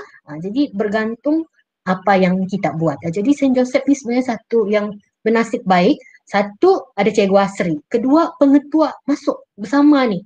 Dia ambil berat ni. Dia bersungguh-sungguh. Jadi satu tim yang sangat bagus lah saya tengok di sini ya. Jadi insyaAllah boleh tu 100% ya. Murid berapa jumlah Arha? SPM calon tahun ni? 100, berapa tu Asri? 160 lebih? 160 kan? InsyaAllah boleh tu. Ya. Jadi walaupun mungkin kamu 160, guru dia berapa orang? Saya 444, tapi guru ada 4 orang. Begitulah. Ya, jadi masing-masing ada cabaran masing-masing lah ya. Okey, ini aplikasi kebat ni saya ambil daripada slide BPK. bagian pembangunan kurikulum yang dia bagi. Maksudnya macam saya jelaskan tadi lah ya, macam yang bijak tu kan, kebijaksanaan tu. Jadi maksudnya bila kita ajar murid dengan kemahiran berfikir aras tinggi tu, dia ada step-step dia. Maksudnya daripada soalan senang, siapakah tokoh tu, apakah sumbangan dia, baru pendapat. Jadi dia ada proses dia. Jangan terus, so apa pendapat kamu tentang tokoh ni? Kenal belum entah apa-apa, terus tanya begini kan. Terus budak pun tidur. Jadi jangan kita marah kalau budak tidur. Sebab kita tidak dapat mendorong minda dia dengan topik itu. Jadi kita dorong dulu. Kelas, tengok gambar nih. Kamu kenal kan nih? Mungkin. Tiada cikgu satu pun saya tidak kenal. Contoh kan. Kita ambil yang paling, jawaban paling anu lah saya rasa terus. Oke, mungkin kita boleh explain. Oke, ataupun mungkin kita ada grup pembelajaran. Kelas, kamu tengok nih gambar-gambar nih, coba kamu Google dulu atau tanya-tanya dulu kawan. Siapa yang jumpa maklumat share di grup. Jadi sekurang-kurangnya dong tahu siapa sudah tokoh tuh. Jadi barulah kita nanti tanya benda-benda yang sebegini. Jadi bergantung juga lah ya, kepada cara kita. Ya, cara kita bagaimana kita mau mendekati murid dengan soalan kebat. Yang ini dia guna peta. Kalau saya peta kurang sikit. Kalau yang ni boleh juga apply lah. Tapi saya suka budak buat model tu. Ya, bila dia buat model tu dia lagi nampak tahun ni kemana dan sebagainya ya. Okey, ni mengkaji gambar sama juga macam contoh yang saya bagi tadi. Gambar ni banyak ya kalau cikgu tengok sharing saya. Macam kalau cikgu tengok ada satu video saya baru upload kemarin sharing saya dengan Negeri Perak tu yang pembelajaran terbeza. Saya banyak ulas gambar. Cikgu boleh mungkin tengok di situ ya. So, gambar ni dia budak boleh tafsir, banyak tafsiran ya. Okey, ni contoh ya. Ni saya sudah bagi tadi contoh gambarnya. Okey. Ni menggunakan akbar. Okey, pun saya dah bagi contoh juga tadi ya. Ini antara yang saya share tu lah. Macam contoh ni kan. Ya. Bila kita ajar ni mendengar rendah kalau saya tingkatan 2 ya tingkatan 2 alam Melayu kan, sistem kegiatan ekonomi alam Melayu salah satu Melaka ni atau alam Melayu ni terkenal dengan rempah ratus. Murid heran, rempah ratus cikgu? Iya rempah ratus. Bagi inilah rempah ratus. Kenapa cikgu? Saya pun fikir, ya kenapa rempah ratus? Jadi murid ni kita suruh dia bawa rempah, kaji rempah tu, apa fungsi-fungsi dia yang menyebabkan sampai orang berebut-rebut mau datang sini sampai berperang, sampai menjajah dan sebagainya. Ya, hanya kerana benda-benda ini. Jadi bila dia tahu, cikgu banyak fungsi rempah ni, begini. Sampai saya pun diajar, cikgu kalau cikgu sakit gigi, cikgu buat begini. Begitu.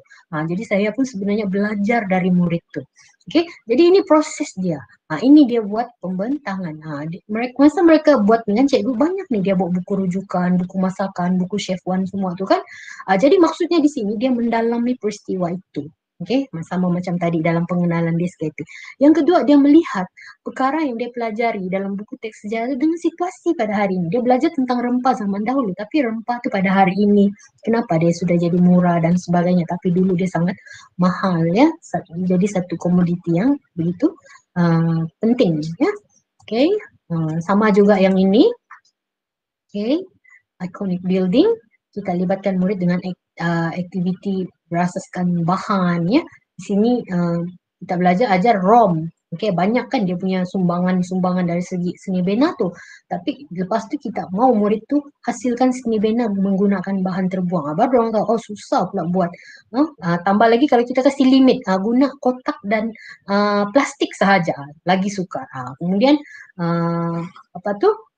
dia bentang, dia terangkan kenapa bangunan tu dicipta, kenapa jadinya begitu, okey, apa bahan yang dia guna, apa kesukaran dia. Itu lebih kepada kita melihat bagaimana dia berkongsi buah fikiran dia tu ya.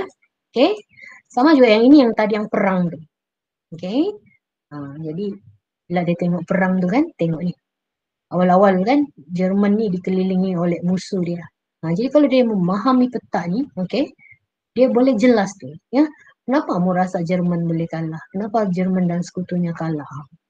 Dia boleh buat persepsi awal lah ya. Tapi kita sebagai guru mesti menjelaskan isi yang sebenar lah. Okay. So kebat tu saya tidak perlu ulas ni panjang-panjang, tapi berbalik kepada plan pembangunan pendidikan tu 6 aspirasi murid tu. Jadi apa-apa yang kita ajar di kelas itu, adakah elemen-elemen 6 aspirasi murid itu berlaku? Budak perolehi atau murid perolehi ya. Okey. Setakat ni ada soalan? Kita sudah 10 pagi ya, cepat masa berlalu. Okey, kalau cikgu-cikgu tiada soalan, saya teruskan kepada kajian kes. Kajian kes ni pun kan sampai hari ini masih ada yang tidak faham. Kenapa saya berani berkata begini kan? Cikgu masih ada yang menghubungi saya. Cikgu Anita macam mana buat kajian kes? Cikgu Anita begini, begini, begini. Cikgu Anita mesti begini kan? Macam mana mementaksir dan sebagainya. Itulah pentingnya semasa penataran tu ya. Tengok benda ni betul-betul. Jangan pergi kursus 2 hari, balik kasih kursus 20 minit atau 2 jam. Sepatutnya sekurang-kurangnya 1 hari di peringkat sekolah ataupun setengah hari lah begitu ya. Okay. Actually mungkin cikgu-cikgu pun boleh membuat in-house lagi balik ya. Macam pembugaran dalaman, peringkat dalaman kan contoh tentang kajian kes. Atau cikgu mau mau membuat satu rubrik macam mana mau membuat penilaian kajian kes dan sebagainya ya. Okay. Okey, kajian kes ni melibatkan murid dengan penerokaan lah ya. Di sini dia guna istilah penyelesaian masalah. Nanti kalau ada guru dia melihat, oh ada masalah, apa masalah saya mau kaji ni cikgu? Bukan, dia lebih kepada apa tajuk batu. Kemudian kita selesaikan dalam bentuk deskriptif penerangan. Ya, boleh melibatkan tokoh, institusi, tempat, peristiwa atau dokumen. Berulang, dokumen macam contoh surat perjanjian. Okey, jadi dia melibatkan murid membuat pemerhatian, penyelidikan dan eksplorasi, meneroka ya, lebih mendalam tentang peristiwa sejarah. Ramai guru yang rasa berat, tapi sebenarnya dia simple je kajian ni. 6 muka surat pun boleh begitu ya. Okey. Jadi inilah dia memberi pengalaman, okay, melibatkan aktiviti penyelidikan kepada murid, mengaplikasi ni elemen kewarganegaraan dan nilai civic. Okey, dapatan kajian. Daripada kajian dia apa yang dia dapat? Itu yang penting. Okey, contoh kalau dia mengkaji tentang pilihan raya Sabah 2020, apa yang dia dapat? Okey. Bila kita ajarkan ada topik pilihan raya kan di bab 8 kan tingkatan 4. So, kebetulan masa tu mau pilihan raya. So, masa pilihan raya tu dia pergi meninjau ya dari jarak jauh, ambil gambar, temu bual. Jadi di situ dia dapat maklumat, dia hasilkanlah dalam kajian itu, dia laporkan dalam kajian itu ya. Okey, jadi bila dia memberi pendapat, dia membuat rumusan, ini membolehkan kita boleh bagi tipi yang baguslah kepada murid itu, 4K, 5K begitu ya. Okey, ini dia proses-proses dia ya. Dia proses PDPC ya cikgu, dia ada RPH dia tu. Maksudnya ada SK, SP dia, so apa aktiviti dia? Jadi nanti saya tunjuk. Okey, ini dia lepas daripada menentukan tajuk dan sebagainya, mereka pergi ke tapak kajian, lawatan. Kalau macam masa pandemik ni tidak dapat, tak apa. Macam contoh dia boleh jadikan ibu bapa dia sebagai orang yang dia temu bual, tapi janganlah saya menemu bual ibu saya. Saya menemu bual puan siapa-siapa gitu kan. Okey, ini dia kaji tokoh atau institusi. Okey, kemudian di sini dia sedang mengaplikasikan semasa membuat kajian tu semua elemen tu dia akan aplikasi. Okey. Kenapa? Kemudian dapat membolehkan murid ni mengembangkan potensi dia lah. Ya, melalui pengkajian ni kita boleh cungkil dan kembangkan bakat dia lagi ya. Okey, macam contoh yang ini. Okey, objektif dia lah. Kenapa mau buat kajian kes ni? Okey, pengalaman. Murid dia tidak akan dapat pengalaman kalau dia tidak pergi. Macam pilihan raya tu. Dia tengok TV je. Mungkin dia tengok sepintas lalu. Tapi kalau dia pergi sendiri, tengok, dia temu bual. Dia dapat ilmu yang sebenarnya ya. Okey, mengaplikasi disiplin ilmu, sikap dan tingkah laku murid. Maksudnya bila dia faham, dia akan sesuaikan sikap dia. Macam contoh, bila kita kaji keunikan, makanan, pakaian. Kadang kita kagum kan, kenapa makanan tu dihasilkan? Sebab dulu-dulu macam ni, begitulah. Okey, kemahiran insannya atau kemanusiaan atau warga negara yang berilmu lah ya, kesedaran tentang pemeliharaan warisan. Macam ni kan dia kaji pakaian ni, tapi dia cakap pakaian ni bukan senang mau dihasilkan, jadi mau dikekalkan itu kan, mau dipakai secara biasa sukar. Jadi mereka memberi cadangan bagaimana kos yang lebih murah, desain yang mudah. Macam contoh macam sekarang kan muncul yang t-shirt tapi desain dia begini. Begitulah mereka mencadangkan. Atau macam makanan, macam mana supaya makanan-makanan tradisi itu pun komersial. Jadi mereka desain, dia orang lukis, packaging dia, begitu. Itu maksudnya kajian case, maksudnya dia kaji makanan tu, kemudian dia memberi cadangan untuk komersialkan makanan itu. Jadi bila dia bagi cadangan tu, okey, dia sudah menilai kan, kemudian dia bagi lagi desain. Dia sketch mungkin contoh. Dia sudah mereka cipta, cikgu sudah boleh bagi TP6 begitu. Tapi benda-benda ini kadang murid tidak tahu, tapi bagi tahu dia, kamu boleh dapat TP6 sekiranya begini. Begitu. Sebenarnya kajian case ni dia membantu kita punya proses murid tu menguasai sejarah sebab kemahiran berfikir dia di situ. Dia sedang perbaiki ya. Okey, ini dia pelaksanaan dia lah ya. Okey. Ini contoh, okey. Jadi dia mesti berdasarkan SK, SP. Mungkin cikgu mau ambil satu SP sini. Okey. Mungkin cikgu mau ambil satu sini, satu sini. Cikgu mau gabung, boleh. Tidak masalah. Jadi dia bila mula kajian case dia mesti ada SK dan SP dulu. Okey, kemudian seterusnya kenapa begini lambat? Okey, jadi daripada SK-SP tu dia mesti membuat pernyataan masalah.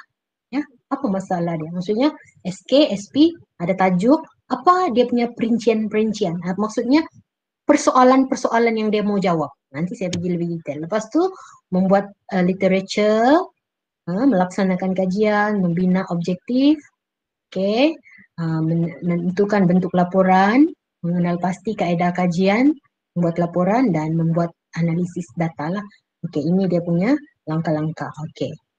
Membuat pernyataan masalah ni begini. Ramai yang tanya ni, tapi saya tidak tahu cikgu. Kalau cikgu rasa sudah okey, suruh saya cepat sajalah. Macam contoh kan, membuat pernyataan masalah melibatkan murid membentuk persoalan mengenai tajuk, tema atau peristiwa yang dikaji secara kontekstual dan serta lengkap. Contoh, okey, dia belajar bab 3 konflik dunia dan pendudukan Jepun. Bukan dia kaji balik maklumat dalam buku teks tu, tidak. Tapi maklumat di buku teks tu dia boleh jadikan asas, ya. Jadi dia boleh bina persoalan begini. Pendudukan Jepun di negara kita telah berlangsung. Okey, 1942 hingga 1945. Perihalkan kesan pendudukan Jepun di kawasan tempat tinggal anda. Macam dalam buku teks, dia tiada ni kan. Kesan contohnya di Tawau, di kota Kinabalu. Di mana lagi satu Kumada. Kumada tu di mana tu? Okey. Jadi maksudnya di sini dia melihat daripada yang umum di buku teks dia belajar, dia mau melihat yang lebih spesifik di kawasan dia. Okey, atau kawasan-kawasan tertentu. Jadi maksudnya di sini mungkin yang pengenalan dia tu diambil dari buku teks. Tetapi Jepun contohnya di Tawau, di Kuhara Estate. Apa kegiatan ekonomi dia sana? Dia kaji. Macam mana dia mau dapat maklumat? Mungkin dia baca buku, dia tanya orang tua-tua dan sebagainya ya.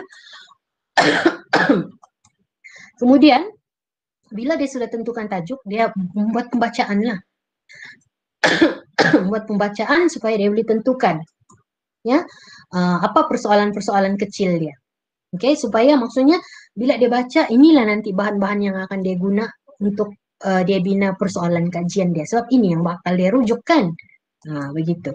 Okey, jadi di sinilah dia membina pernyataan masalah atau objektif kajian tu. Ini tadi pernyataan masalah kan. Okey, bila dia sudah baca, dia dapat idea dari sini, dia binalah tu objektif. Okey, contoh menghuraikan kegiatan ekonomi Jepun di Tawau. Sebab Jepun ni bila di Sabah, pusat mereka yang paling besar di Tawau, khususnya di Kuhara Estate tu. Mungkin kalau mau ubah lagi kegiatan ekonomi Jepun di Kuhara Estate, mungkin boleh di Estate Kuhara, contoh gitu kan.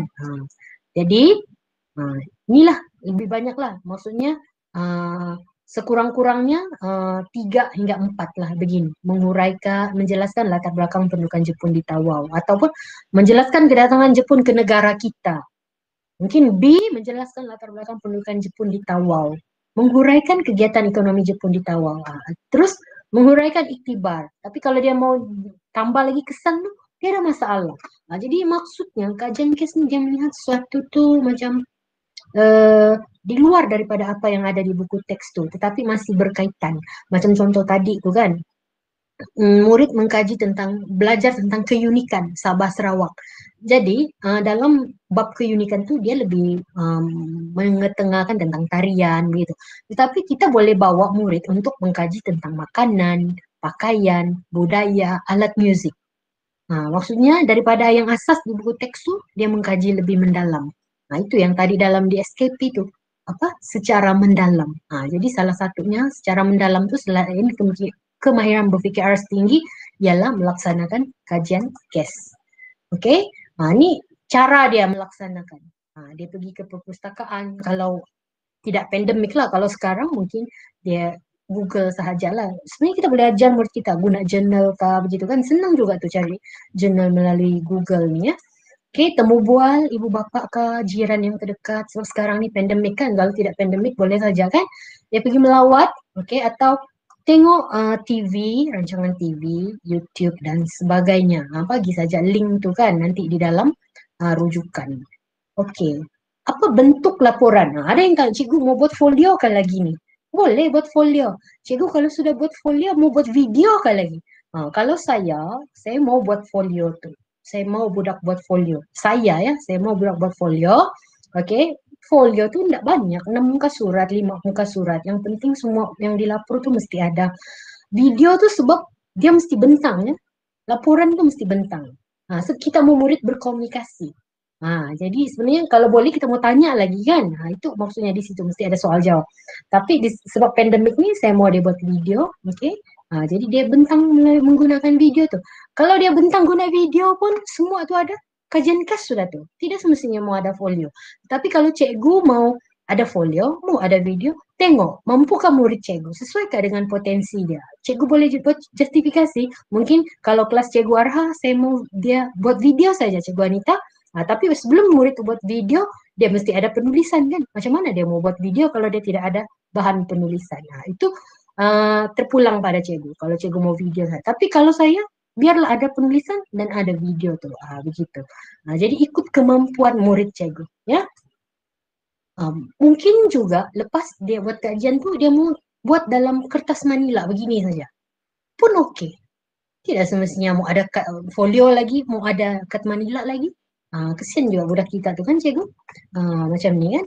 Dia buat 3D book. Boleh, tidak masalah. Okay. Dia mau buat begini. Macam tadi ni yang orang pergi melawat tu kan. Kaji pakaian, makanan, rumah semua. Dia buat model begini. Dia tiada buat folio lah yang ni. Tapi dia ada manual dia. Dia jelaskan makanan tu apa. Sikit-sikit lah secara kreatif mereka buat. Okay. Itu dia tentukan. Dia baru mau fikir, kalau saya buat kajian ni, saya mau buat laporan begini.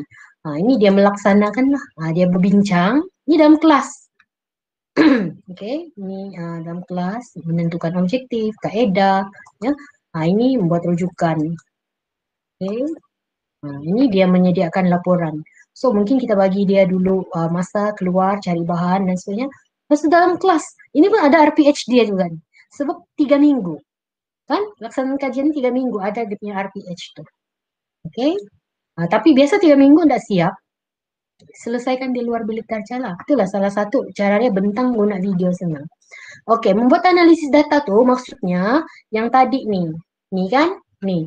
Okay, daripada temu bual, daripada tengok video, tengok apa-apa semua ni lah kan, buku.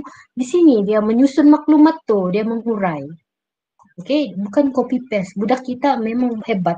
Dia pergi Google, dia copy, dia paste lagi. Dia tidak ubah lagi tu tulisan. Itu maksudnya menganalisis data tu. Dia menyusun. Kan tadi dia buat penyataan masalah. Dia bina soalan-soalan kecil tu kan. Itu dia jawab balik. Itu saja laporan dia. Ya, itu saja laporan dia. Jadi inilah Kalau dia tidak mau buat folio, beginilah dia melapor. Nah, ini yang mesti ada. Tajuk, oke, macam contoh pendudukan Jepun di negara kita. Persoalan kajian, apa? Dia bagi 3 atau 4 berdasarkan tajuk tu. Baru dia bagi pengenalan Jepun siapa, apa objektif kajian dia. Oke, 3 hingga 4 lah, 5 pun oke objektif, minimum 3 lah. Ya, kemudian ada kaedah dia. Apa kaedah kajian dia tu? Temu bual kah, apakah? Dia jelaskanlah di situ. Saya melaksanakan temu bual. Saya telah menemu bual siapa, bintik siapa, tinggal di mana. Begitulah kan cikgu. Okey. Kemudian hasil dapatan atau laporan. Itulah tu yang dia jawab. Tadi menjelaskan kedatangan Jepun ke negara kita. B, menjelaskan kegiatan ekonomi Jepun di Tawau. Begitu. Itulah tu hasil dapatan tu. Mungkin dia boleh hurai setengah muka surat, mungkin 1 muka surat. Kalau pengenalan mungkin yang latar belakang tu setengah muka surat. Tapi kegiatan ekonomi tu dia mau pecah-pecah lagi, perikanan, perladangan. Jadi mungkin 1 muka surat atau 2 muka surat, begitu. Ya, kemudian dia memberi kesimpulan, rumusan, cadangan, pendapat-pendapat dia. Jadi di sini kita ajar murid buat rangkaian pendapat yang pertama, kedua, ketiga, keempat, kelima. Baru buat ayat dia. Jadi jadilah dia macam satu karangan lampiran masa dia pergi berambil gambar tu kan, pergi menemu bual tu kan, lampirkan di situ. Kalau dia sediakan lagi soalan temu bual dan jawapan tu lampirkan. Okey, jadi apa rujukan yang dia guna? Okey, buku, link, Google, YouTube dan sebagainya sertakan di situ.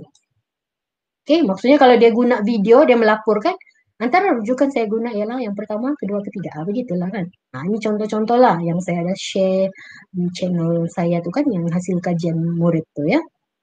Okey, ini contoh RPH dia. Contoh kan, ini. Ini SKSP dia. Okey, tapi di sini, tengok objektif dia. Murid membina tajuk. Apa tajuk dia mau bina? Berdasarkan SKSP itu. Menghasilkan 4 persoalan. Daripada tajuk tu 4 persoalan. Okey. Daripada persoalan tu, apa objektif dia? Mestilah menjawab persoalan ni kan. Okey, mungkin kaedah. Mungkin saja masa cikgu panjang, cikgu mau tambah lagi. Boleh, tidak masalah. Jadi dia lebih kurang beginilah. Dia mesti ada RPH dia. Ya. Okey, setakat ni ada soalan cikgu untuk kajian kes?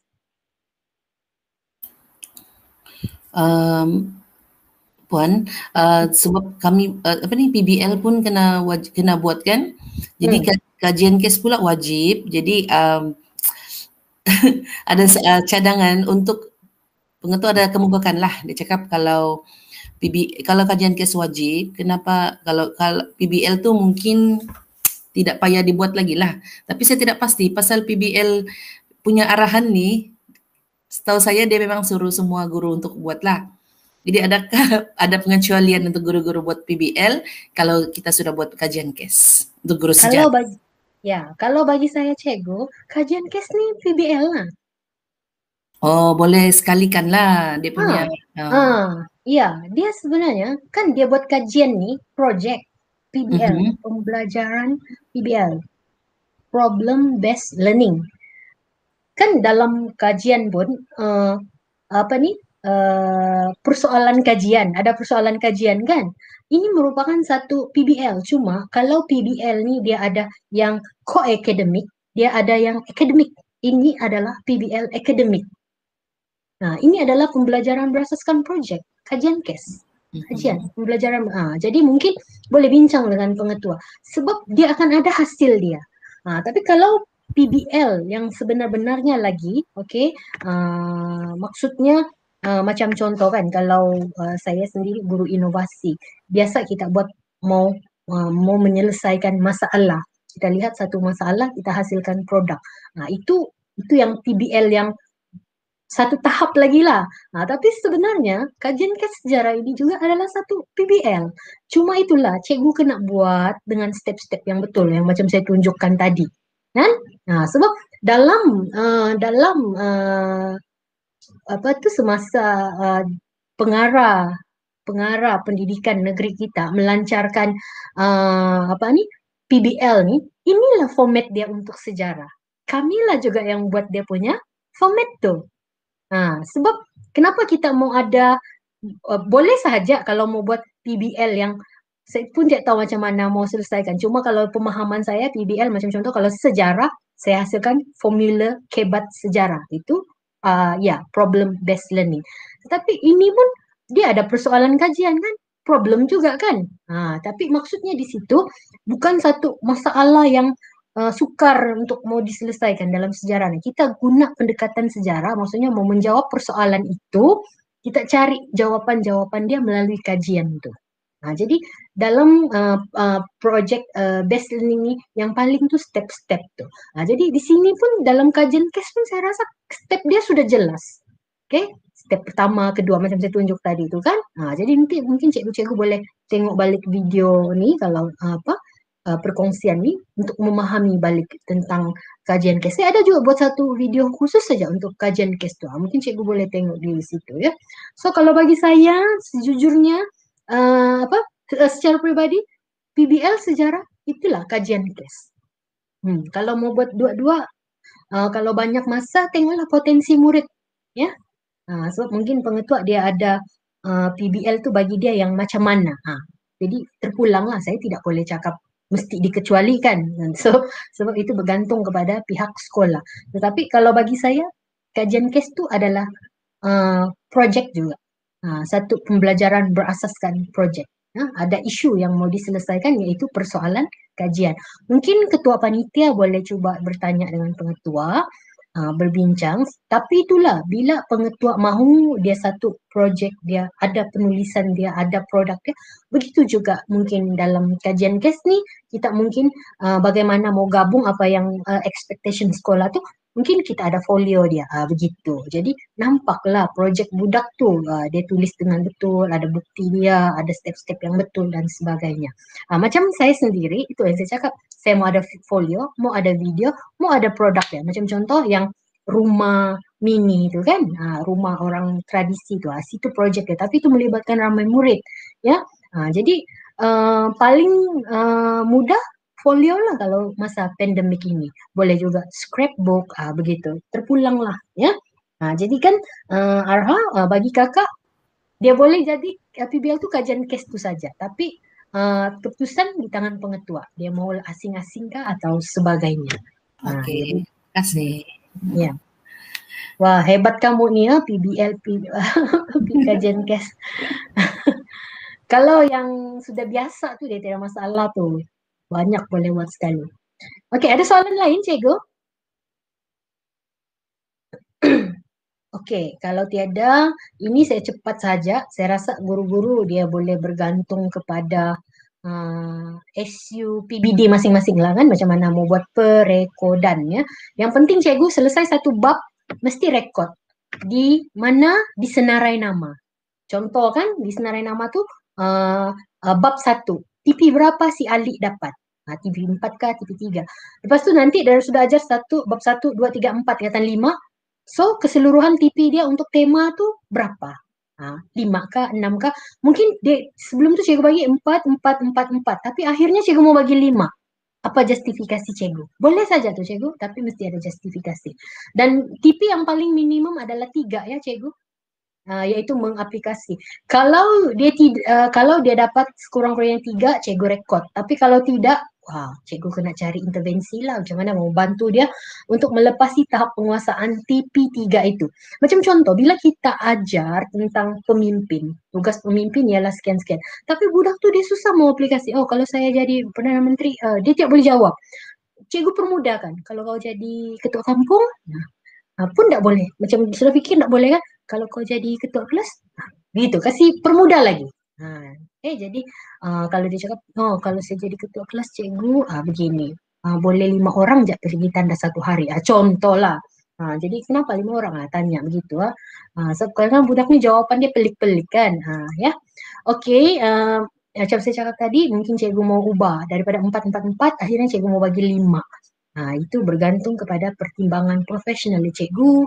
Cikgu lihat murid itu keupayaan dia semakin baik, kebolehan dia semakin baik, cikgu mau bagi dia 5 untuk bab itu. Tidak masalah ya. Okey, ini cikgu boleh rujuk PSKP lah. Ini saya jelaskan tadi.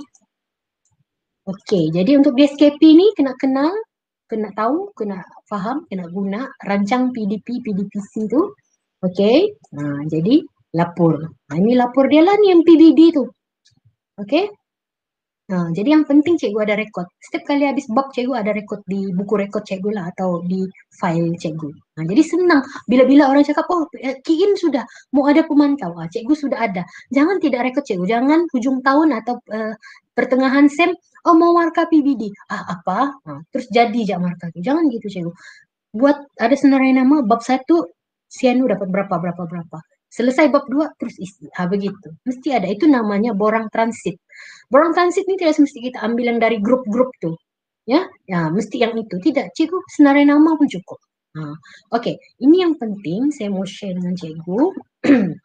Terlari sikit masa kita. Okey, saya minta maaf. Saya harap masih semua guru ada bersama dengan saya.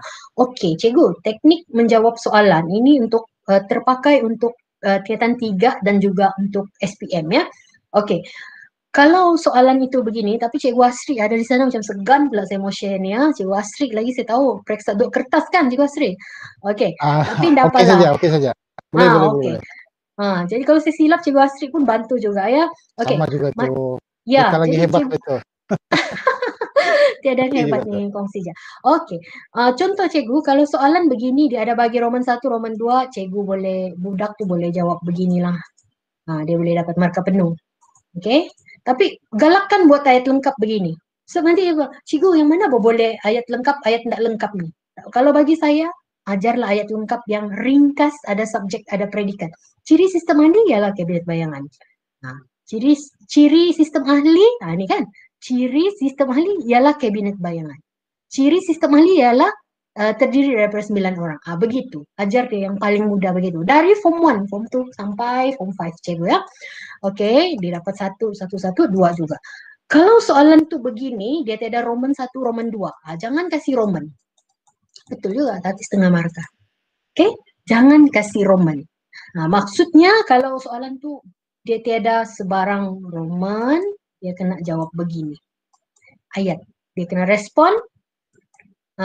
Sebenarnya dalam soalan struktur tidak wajib penanda wacana, tapi nanti mau cakap, cikgu, yang mana wajib, yang mana tidak nih. Sebab di esei mesti mau ada penanda wacana kan. Jadi kasih wajib lah cikgu, kasih biasa. Selain itu, lepas isi pertama kan. Begitu. Boleh ikut saya setakat ni cikgu-cikgu? Cikgu form 1, form 2, form 3? Boleh? Maksudnya form 1, form 2 pun kami guna ini juga lah kan? Iya. Iya. Okey. Ya, okey. Seterusnya, ini sorry ya sini nih. Inilah kalau kerja last minute nih kan. Sebab kan format baru, jadi kena ubah semua nih slide nih ya. Okey, jelaskan kepentingan menjiwai identiti negara. Jadi dia respon dulu kan. Okey, selepas satu ayat dia ada penanda wacana. Kasih biasa tu cikgu, masa kita write tu, masa kita semak tu kan, suruh dia tanda nih dengan apa warna tu, apa yang highlighter tu, supaya dia nampak di situ. Mesti ada ini ya. Okey, jadi setiap isi tu dia dapat markah kan. Jadi begini kita tanda. 7 kali 1 maksimum 4. Okey, jadi dia mesti ayat lengkap. Ya, M tu munasabah. Sesuai ya. Maksudnya jawapan dia sesuai dengan kehendak soalan.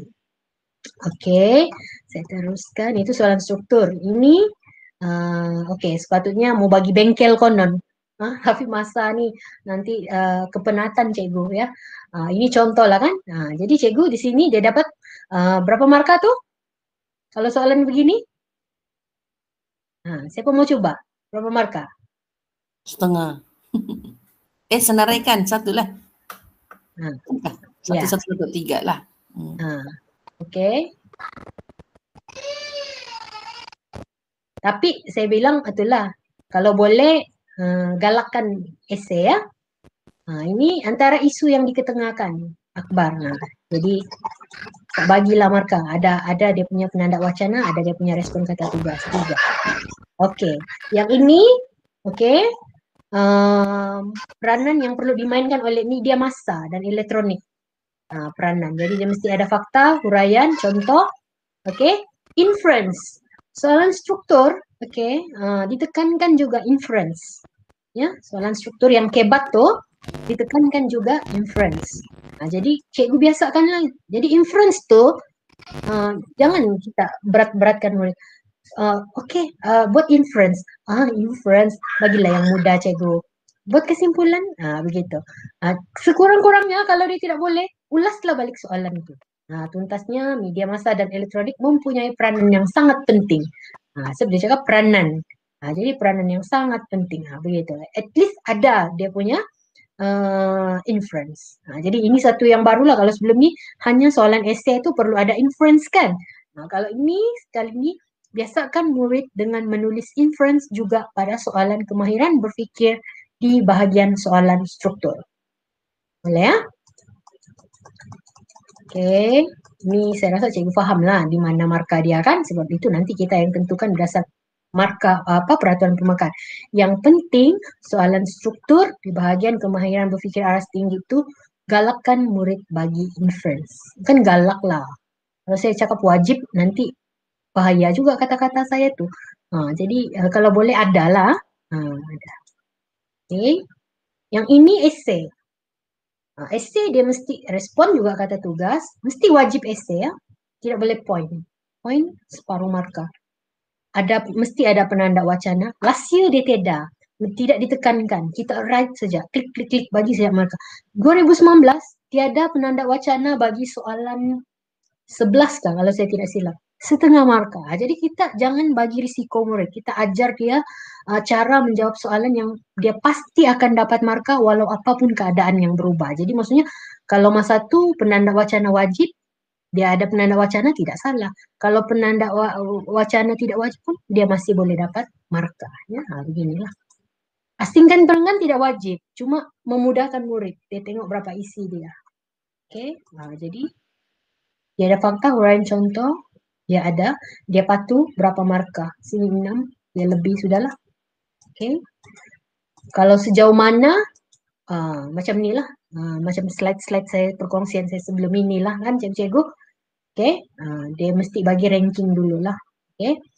Macam contoh, sejauh mana ciri ni penting. Ciri perdebatan kekal sangat pentingkah? Kerana baru dia bagi huraian. Maksudnya menghurai fakta sedia ada. Ini senang nih soalan sejauh mana. Menghurai yang ada, tapi bagi ranking dulu. Pentingkah? Sangat penting begitu ya. Kalau soalan ada dua bahagian. Contoh begini.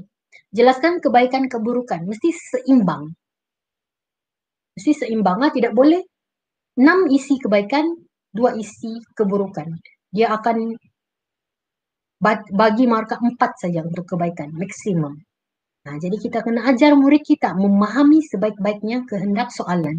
Bukan lain yang diminta, lain yang ditanya. Maksudnya kalau begini, maksudnya kita fahamlah. Separuh-separuh. Soalan perbandingan dia tidak membanding. Dia buat jadual lagi. Kalau boleh jangan buat jadual.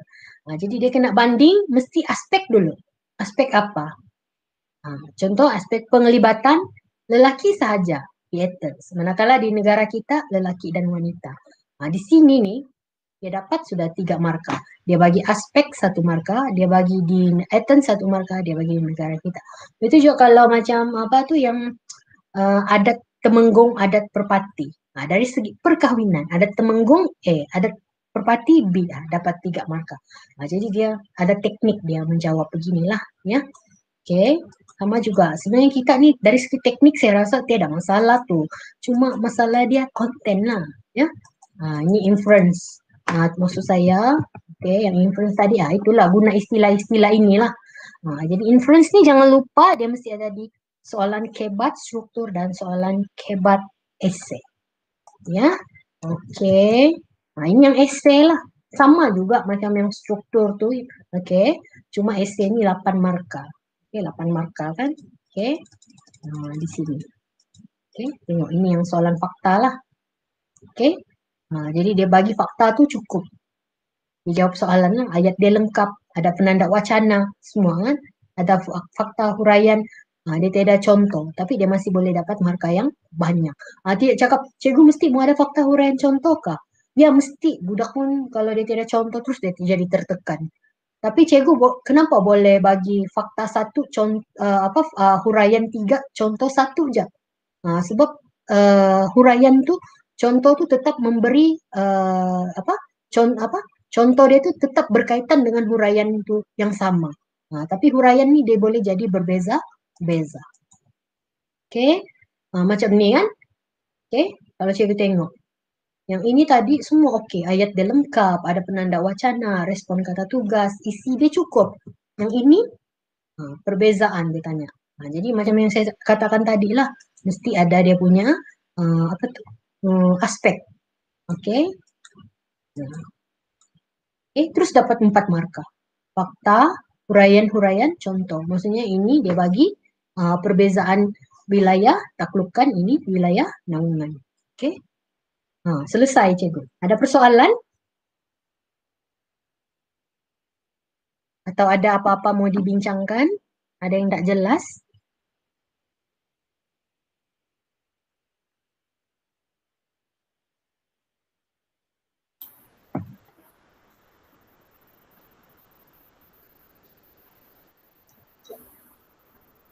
Tiada soalan orang. Fahamlah tu. Fahamlah tu. Atau rasa terlampau lama sudah nih sharing dia. Okey, cikgu-cikgu. Ada soalan setakat ni?